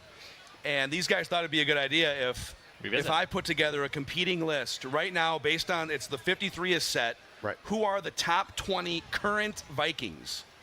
And you had JJ McCarthy second. I had JJ we McCarthy thought you second. misinterpreted the list. Nope. I had Seems a little JJ McCarthy aggressive. second. He's your quarterback. He's your leader. He's your guy. Happy to, yes. Yeah, okay. Yeah, I certainly would not have JJ So, McCarthy second. We'll pop thanks this a lot. up here in a second for the YouTube audience. By the way, there's a few thousand people hanging out with us right now just on the Purple Daily YouTube channel. So thank you guys. Click that like button, the subscribe button if you could. And before we get into the top 20 current Vikings, a shout out to Gameday Men's Health. So I've been talking about Gameday Men's Health, which is modern men's health care, where men go to reclaim energy, confidence, and vitality. No judgment, just solutions. And I got this email from Dave, who I'll just read it to you because I think the email tells the story here. Phil, I heard your message about Gameday Men's Health, and knowing you went there and you've been talking about it and have been happy and excited about the results, I went in as well. I'll tell you, 3 weeks in with testosterone replacement, I'm seeing and feeling the results. The catalyst for me was poor sleep. My libido was waning. I'm rephrasing that for PG purposes. And I was thinking, well, maybe it's just age. I'm almost 50 years old, but my T level was lower than I thought, much lower than normal. The team there said 6 weeks before you'd start feeling results. I have felt great results within 3 weeks. I felt like I was 30 years old in terms of my hankering for a hanky-panky being pretty strong. Who is it? Wow, I'm going to read this. Even my soldier was standing more at attention. Anyways, thanks for sharing your story, Phil. Everyone at Gameday Men's Health has been great. So yeah, go to GamedayMen'sHealth.com/Purple Daily to learn more. That's GamedayMen'sHealth.com/Purple Daily. 2 men in a truck. 2 men in a truck. That's right. All right. 2 men standing tall. Yes, in fact, I am standing. My assless self is sore from sitting for 3 hours, so I'm going to stand for the last 30 minutes. And 2 men in a truck are doing a lot of standing, sitting, moving, getting all the stuff that you need out of your house. Phil's used them. I've used them. If you're looking to plan a move, don't try to find some other guy with the truck or try to get your family or friends to move you. Get 2 men in a truck to take care of it for you instead. Plus, no hidden fees, no service charges. They'll send you over a spreadsheet. What needs to be moved? They're experts. Thank you, Pat. The camera needs to be moved. The camera does have to move decided to because my stand up. butt is sore. So 2 men in a truck, whether they want to lift me up or not, go to 2 men in a truck to handle those moving needs. And then a shout out to North American Banking Company. So I don't know, maybe you're one of those 7 UDFAs and now you're going to get an NFL paycheck. This is great. I need a local bank now. Wasn't expecting to make the team. Well, since 1998, North American Banking Company has been a Minnesota-based, reliable banking experience. 6 locations across the Twin Cities. And I can tell you, in getting to know the team and the leadership at North American Banking Company, I've noticed a few things. Very friendly, knowledgeable, actual human beings. So yeah, like if you want to talk to a real human instead of pressing 1 and 2 and being run around in a circle, you can get to know the people at your bank. Also, the safety and security of your accounts very much valued at North American Banking Company. So whether you're looking for better checking and savings experience or you're planning on a big financing of a new business or a big project, buying a home, check them out. nabankco.com/Mackey. That's nabankco.com/Mackey. Member FDIC. Equal housing lender. There, you, sir. There That's you right. go. That's right. I love it when our audience gets rowdy for our sponsors. Absolutely. That's right. Absolutely. There you go. Are you guys ready for the top 20 current Vikings? Yeah, let's do it. And Judd, feel free to fight me because there are some differences between our 2 lists here. Okay. So let me pull this up here. See if this works as we unveil number 20. Josh Oliver is number 20 on my list. He remains one of the best blocking tight ends in the NFL, run blocking specifically. When you stand near him, if you ever run into Josh Oliver at like Costco or on the sidelines at training camp, that dude is a house. Yeah, I mean, hopefully you're not literally running into him. Dude, imagine you bounce right off him. this monster, agile, running around on a zone running play to the right, and you're a poor defensive back standing in his path with those long arms. He's also become a pretty reliable pass catcher. Yeah. So I think Josh Oliver is one of the more underrated, under-talked about players on this team, number 20. All right. Yeah, he did not make my list. Yeah, the disrespect was palpable. I snubbed him. I mean, he's borderline, right? I mean, he's right in this mix. Yeah. Is he top 20 or is he more like top 25 to 7? Yeah, I wouldn't fight against him. I think he's a good player. Okay. Number 19, top 20 current Vikings. Give me cornerback Isaiah Rodgers, the new signing from the Philadelphia Eagles. We've documented throughout training camp. So the catch here is he's never played close to full-time snaps with the Eagles or the Colts. Right. But when targeted by opposing quarterbacks in his career, those opposing quarterbacks have an 85.5 passer rating against him, which is basically like the career passer rating of a Gardner Minshew. Like just a so he is good in coverage. He was 6th best in man coverage grade among all qualified cornerbacks a year ago. So Isaiah Rodgers, newcomer, number 19. Okay. Number 18. The guy that Doogie talked to recently, defensive tackle Jonathan Allen. Oh, he belongs higher. See, I think 2 to 3 years ago, solidly higher on this list. But, you know, there's been the last couple of years, there's been some erosion. PFF certainly has him in the run-stopping game. Missed tackle rate has kind of skyrocketed. So I think if they're limiting his snaps a little bit, keeping him fresh, I could actually see him going up on this list. Yeah, I mean, it might be I put him at 14. Bias. Good. Yeah, I mean, I think he's closer I had to him at 14, so it's fair. Yeah. I mean, somewhere in that 10 to 15 range. 19 to me is too low. But yeah, I mean, I just spent a couple hours with him, really getting to know him on Tuesday night. Told me for whatever it's worth, feels phenomenal. Like feels like. See, feels good. Now, you ready for this? he has a 9th grade nephew that he feels like has a chance. Again, 9th grader, high school class of 2029. Thinks his nephew has a legit chance to play in the National Football League. Oh, yeah. He would love to play in the league with his nephew. The idea is wait. 8 more years, get to 17 How old total is he? as an interior He's defensive 30? lineman. 30. Now, is that realistic? No. We can have a fair back and forth on that. Don't you want a player Don't just shoot the once? messenger on Don't that. you want a player just once to say, you know what, Doogie, I feel awful. Like going into the season, my training camp is body beating me up. is wrecked. I feel I know. I'll be amazed if I don't get cut before week 8. But I will tell you, Don't I beat didn't that. walk him into that.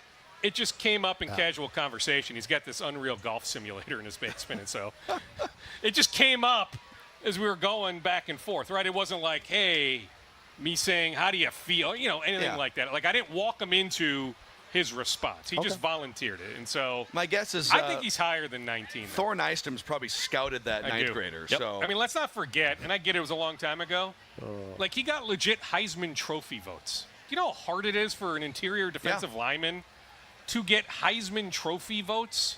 Like we're talking in the last, 20 years? Yeah. Ndamukong Suh and Jonathan Allen? About that?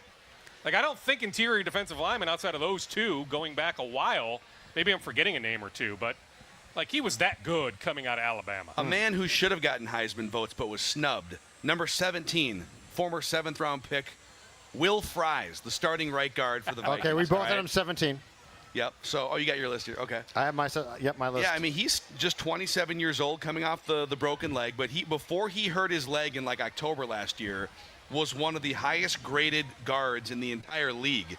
So he was like having a breakout season, and obviously the market warranted, or the market decided that, that was no fluke before the injury, so he's going to get $17 million a year. So Will Fries at 17. Yeah, he may even be higher, but yes, absolutely on this list. Another guy that you stand near, and it's like, okay, that is a behemoth of a human being. That interior line will beat you up now. Number 16, top 20 current Vikings, Jordan Mason, the new running back acquisition. Now, this is my favorite Jordan Mason nugget from when he was acquired, and you do some digging on him. So NFL Next Gen Stats tracks rush yards over expected. So basically, based on the relative location of the ball carrier to tacklers and the speed that the ball carrier is going. I love how you go down that rabbit hole. I love it. You know, Yep. it's, Everything's monitored. so this is how the play is playing out. How many rush yards did that player gain compared to like the expected average running back or whatever? And the NFL leaders in that category last year on a per carry basis, rush yards over expected, were Lamar Jackson, Derrick Henry, Saquon Barkley, and Jordan Mason was 4th. Jaden Daniels was 5th. So it's like, okay, now he's not carrying the ball 300 times like Saquon Barkley. He'll beat you up, though. But he's very effective. And they're going to give him a chance. He's going to get a ton of carries, especially, I think, inside the red zone. I mean, Declan, you would know this. What's the over-under on Jordan Mason touchdowns this year? Declan Wood? Why? I don't know if I'd know it, but The I would fantasy say, sites are saying like 4 or 5. But I would hammer the over. Well, you hammer the over. Yeah, way over. The red, he's going to be a beast in the red zone. Yeah, I mean, he's going to touch the ball a bunch. Yeah, certainly inside the 10. But, red zone for sure. Yeah, I mean, I think he's sitting on 8, 9, 10 touchdowns. Now, I do wonder a little bit, what does John Lynch know that we don't? Why were the Niners I think there's health so questions. willing? I think they're concerned he was going to get hurt again. Yeah, it is a little odd. But you know It's a what? low That's price. where Aaron Jones, Jordan Mason, that's where it works. Yeah, they're both Like, kinda- nobody should get too many touches here. Yeah. No. Okay, number I'm telling you, 15. if we do this list in December, Jordan Mason, I wouldn't be shocked if he's higher. Yeah, and we might do this list in December. Dang it, because we're Purple Daily. Declan can do it. Number 15, Ivan Pace. So Ivan Pace has been exactly as advertised from college for good and bad reasons. The reason why he was undrafted is because of size and pass coverage concerns, right? And in pass coverage, he's kind of rough in the NFL. But going forward or downhill, he is one of the best run-stopping and blitzing inside linebackers in the entire league. He is incredible at those two things. And the Vikings deploy him a lot on 1st and 2nd down and then pull him off the field in the must-pass situations. So Ivan Pace, 15 on my list. He did not make my list. Honorable mention on my list. Yeah, he's right on the cut line. I will say, though, like, I'd like to think he'll be here for a while. There haven't been any contract extension talks, though. There just haven't. So, Yeah, for whatever that's worth, it's not like they have to take place right now. But They're not in a spot. The Vikings are very open-minded to extending a lot of different guys at different points, but crickets so far in any sort of Ivan Pace Jr. dialogue. They're not in a position the next 3 years, I feel like, to give him $12 million a year. They've got so many other premium positions they're trying to play. Not that position, too. Yeah. I don't think. Okay, moving forward. Number 14, top 20 current Vikings. Harrison Smith. I still think he has a lot of gas in the tank. I put him at 20. Yeah, I just think, he is in this defense. Now, there's concerns about his health situation right now, but this Brian Flores defense has extended his career by 3 years and counting. He's been kind of the Brett Favre of safeties, where it's like every year for 5 years he might retire. He's a family guy, whatever. I think he's having a blast in this defense. He gets to do Harrison Smith things again, unlike the Donatel year. Yep. And I still think he's he's not the best safety in the NFL like he maybe used to be, but he's pretty high up. Did I sense a little Collinsworth in there? He's a family guy. He's a family guy. I was like, we're going to get a Collinsworth from that. He just goes home after games. Takes care of the kids. That's what he does. He hits people, and then he loves babies. That's what he does. Will we see some splash plays? How many splash plays do we see from Harrison Smith last year? Well, you're not going to see many. Like, I think he's so beyond that's where I'm wondering, does he make the top 20? Does he not? I scribbled down some names. he's- I have him 13th on my list. He's very important to I could how the understand if he defense said runs. he was like 22nd, not 13th. He's very important to how it operates, I think, more than like splash plays. Absolutely. Number 13. He loves Brian Flores. Give me the. I'm not sure he's still playing if Brian wasn't here. Right. Ryan Kelly comes in at number 13 here. Okay. 4-time Pro Bowler. He's 32. There's some injury stuff there. But he was last year, PFF had Garrett Bradbury ranked 29th out of 43 centers. Ryan Kelly was 12th, 6th in pass protection. 2 years ago, Ryan Kelly was the number 1 graded PFF pass protector among all centers. So they brought him in as a veteran who, if he's healthy, can pass protect much better than Garrett Bradbury for a first-year starting quarterback, Ryan Kelly. And plus, he's got the snarl that you want from a center. Like, he's not pleasant. He doesn't look like a pleasant guy. I guess it's a great quote, but he doesn't look like He's a fantastic interview. Yeah. Garrett Bradbury, too pleasant.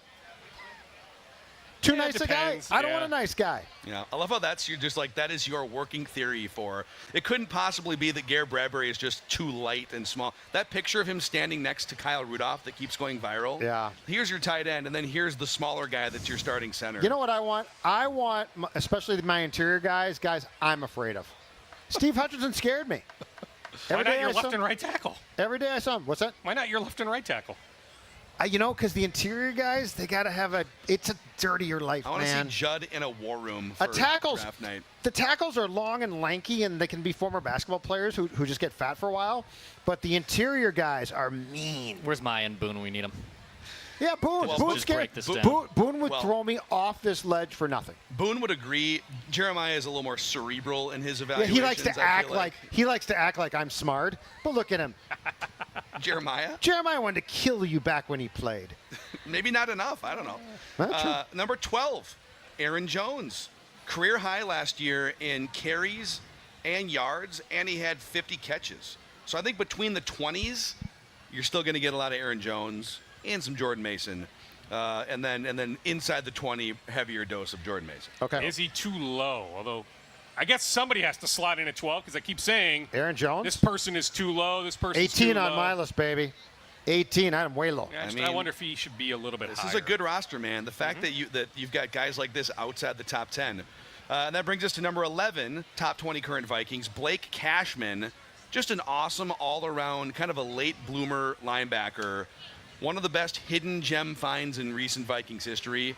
And when he was on the field, they won almost every game that they played last year. Yep. So he was not an every snap guy for the first 4 years of his career. Now he is, and he's thriving. Okay, number 10, TJ Hawkinson. Is this the year he finally puts it all together health-wise, productivity, 1,000-yard seasons? Now the old guard of tight ends is kind of fading out. George Kittle can still play, Travis Kelce, but those guys are in their 30s. They're coming down the side of the hill. Mark Andrews. And now you got the new crop, the Brock Bowers, the Trey McBrides, the Sam Laportas. Where does Hockenson fit into old guard, new guard, maybe somewhere in between those two? I think that's the answer, right? Somewhere in the middle. I will say, looking at his salary for 2026. Yeah, this is it is an enormous year for TJ Hockenson in that regard. Big time. But, I mean, he's set up to succeed. This quarterback, this system, what they're going to do, I think screams that he should have, if he's healthy, a really good season. Yep. Okay, number 9, your guy, our guy, everyone's guy, Josh Metellus, the 9th best current Viking, one of the most versatile, unique defensive players in the entire NFL, the queen on the chessboard for Brian Flores, and a man that just got a new contract. So heck of a special teams player, too. Heck of a person. No shock that he's once again a team captain. Super happy for Josh. And a 6th-round pick who nothing was expected from. That's he the was funny cut thing. once upon a time. Yeah, but I mean, the previous staff was going to do nothing with him, really. Yeah. It's, and Brian Flores, I think it's safe to say, without Brian, yes. What's Josh Metellus now? Just a deep safety who's bouncing around the league? It's. I mean, nobody does. Yeah, he's probably not a Viking. Well, and nobody does what Flores did. Yeah. Like there was nobody else who was going to come in and say, you know what, we're going to use you in almost every position. Yeah, what would he look like in a different defense? And maybe we don't find out now with that new contract. So that's good. Yep. Okay, number 8, Javon Hargrave. He's 32 years old now, and he was injured last year, so he missed a bunch of games. But the previous 3 seasons before that, he was one of the most dominant interior defensive linemen in the entire league. Over 30 sacks from the interior the 3 previous seasons and a boatload of pressures. So he is an absolute monster at number 8 on this list. I think he might be too high. Again, that's my Allen bias, that you have Allen too low, that there shouldn't be this much separation between Hargrave and Allen. If you had gone to Javon Hargrave's house and not Allen's. Oh, then I'd have him number 1. Okay. Forget Justin Jefferson. You should see his golf simulator's even better than Allen's. The bias. Okay, number 7, Byron Murphy Jr. My favorite Byron Murphy Jr. stat from last year. Opposing quarterbacks had a 79 passer rating when targeting him. That's 3 points higher than Christian Ponder's career passer rating. So Byron Murphy Jr. turns opposing quarterbacks into Christian Ponder, basically. Your Christian Ponder slander unnecessarily here every time we talk about Murph. I mean, the poor man's retired now. Just can't you let him live in New York in peace with his beautiful family? No. Okay. I think it's Arizona that they live in, by the way. New York. I think it's New York. Is it New York now? Yeah, it's still New York. They homeschool the kids, and they got the weird CPs like Ponder launched like some. It's like a connector. It's like a company that connects former athletes. Yeah, I don't really. It's like that's like a networking. That's ironic. So he leads now. Yeah. See, now you're the one taking unnecessary Well, you guys shots. are all going to take shots at him. So am I. Although that was a Scott Klingenbeck fastball, right down the middle. Hey, God You rest his soul. had to God hit rest that out of his the park. soul, huh? Scott Klingenbeck. Yeah. Pour one out. Number 6, Jordan Addison. Like I said, I think he's one of the 20 best wide receivers in the league. Duke, do you think he might be higher than that? Well, I mean, I think the next contract will tell us that he's thought of higher than that. Yeah. He's not going to be paid-wise wide receiver 18 or 19 with his next contract. So he's a number 1. The money is going to be there. He's going to get number 1. I think he will paid get like number a number 1 1. money. Yeah. From somebody. Mm-hmm. We'll see if it's here. I put him back when I did this. I put him 9th. I now totally side with where you put him.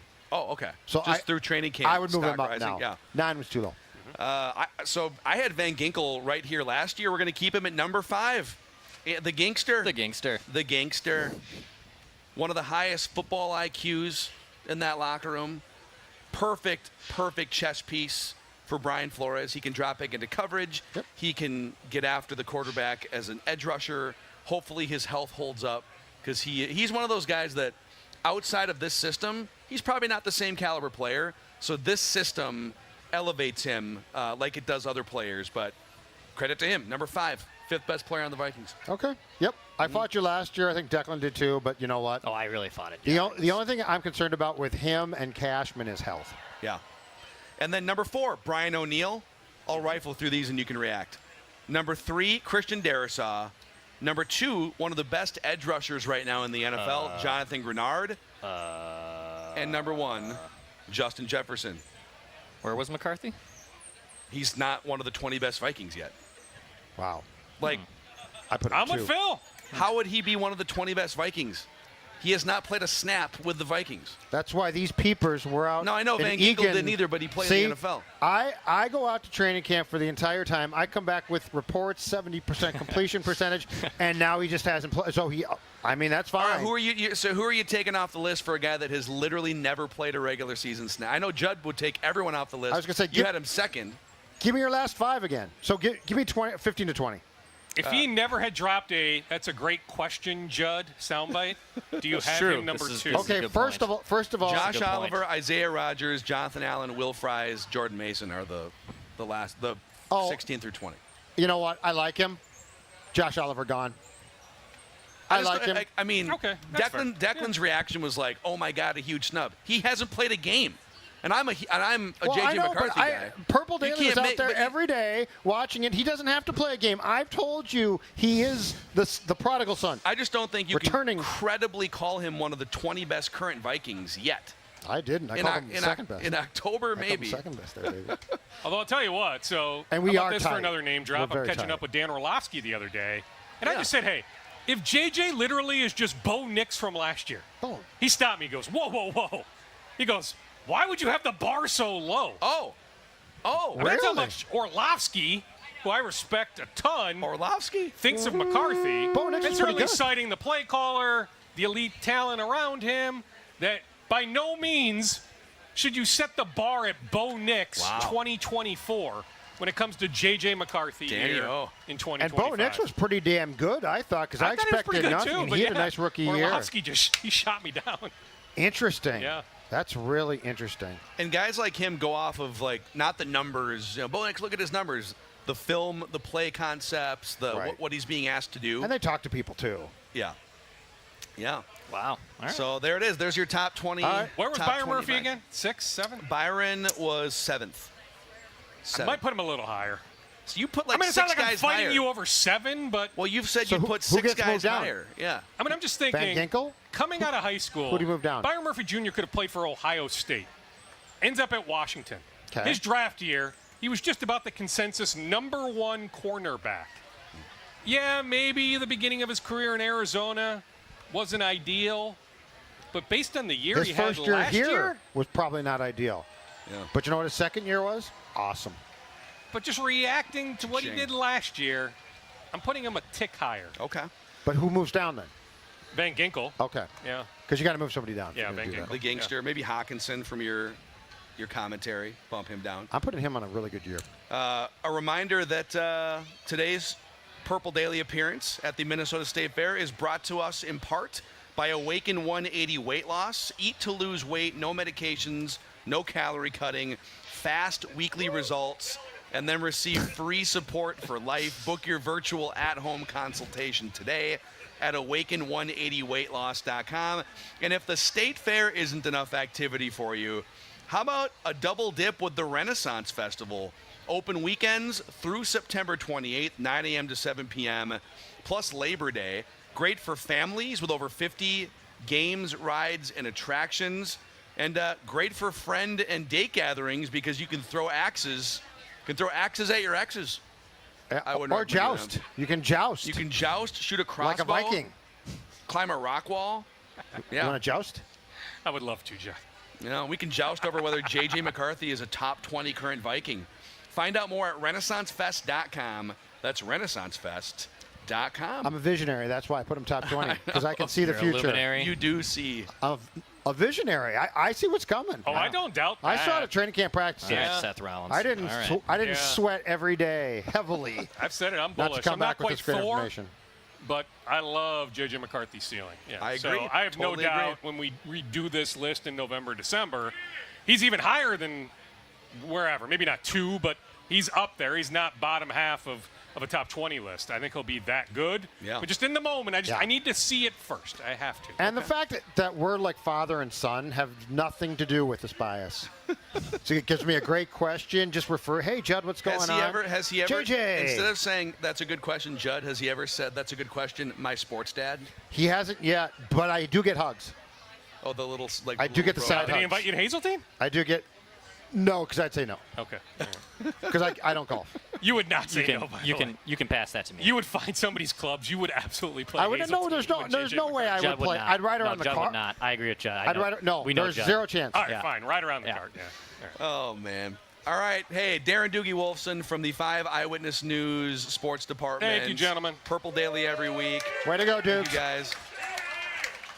We appreciate you all spending a couple hours with us here on Purple Daily, live from the Minnesota State Fair. One more day tomorrow of Score North and Purple Daily at the 2025 Minnesota State Fair from 1 to 2 o'clock. A little feedback Friday. We'll do our little snake draft of the week here. We'll hand out our last batch of Judd on a Sticks. Yeah. Oh, and don't forget the Judd's Camp Notes, Camp too. Notes, Available yeah. right around the corner there. Very reasonable price. These are nice, high-quality notebooks, folks. Look at that. Look at all that great paper, huh? Judd's been signing them all week long. Quit writing things on your phone and start writing them on a good reporter's notebook. All right, that's a wrap on Purple Daily from the Minnesota State Fair on the Minnesota Rusco Score North podcast deck. Purple Daily, where we just want the Vikings to win a Super Bowl before we die. Thank you all.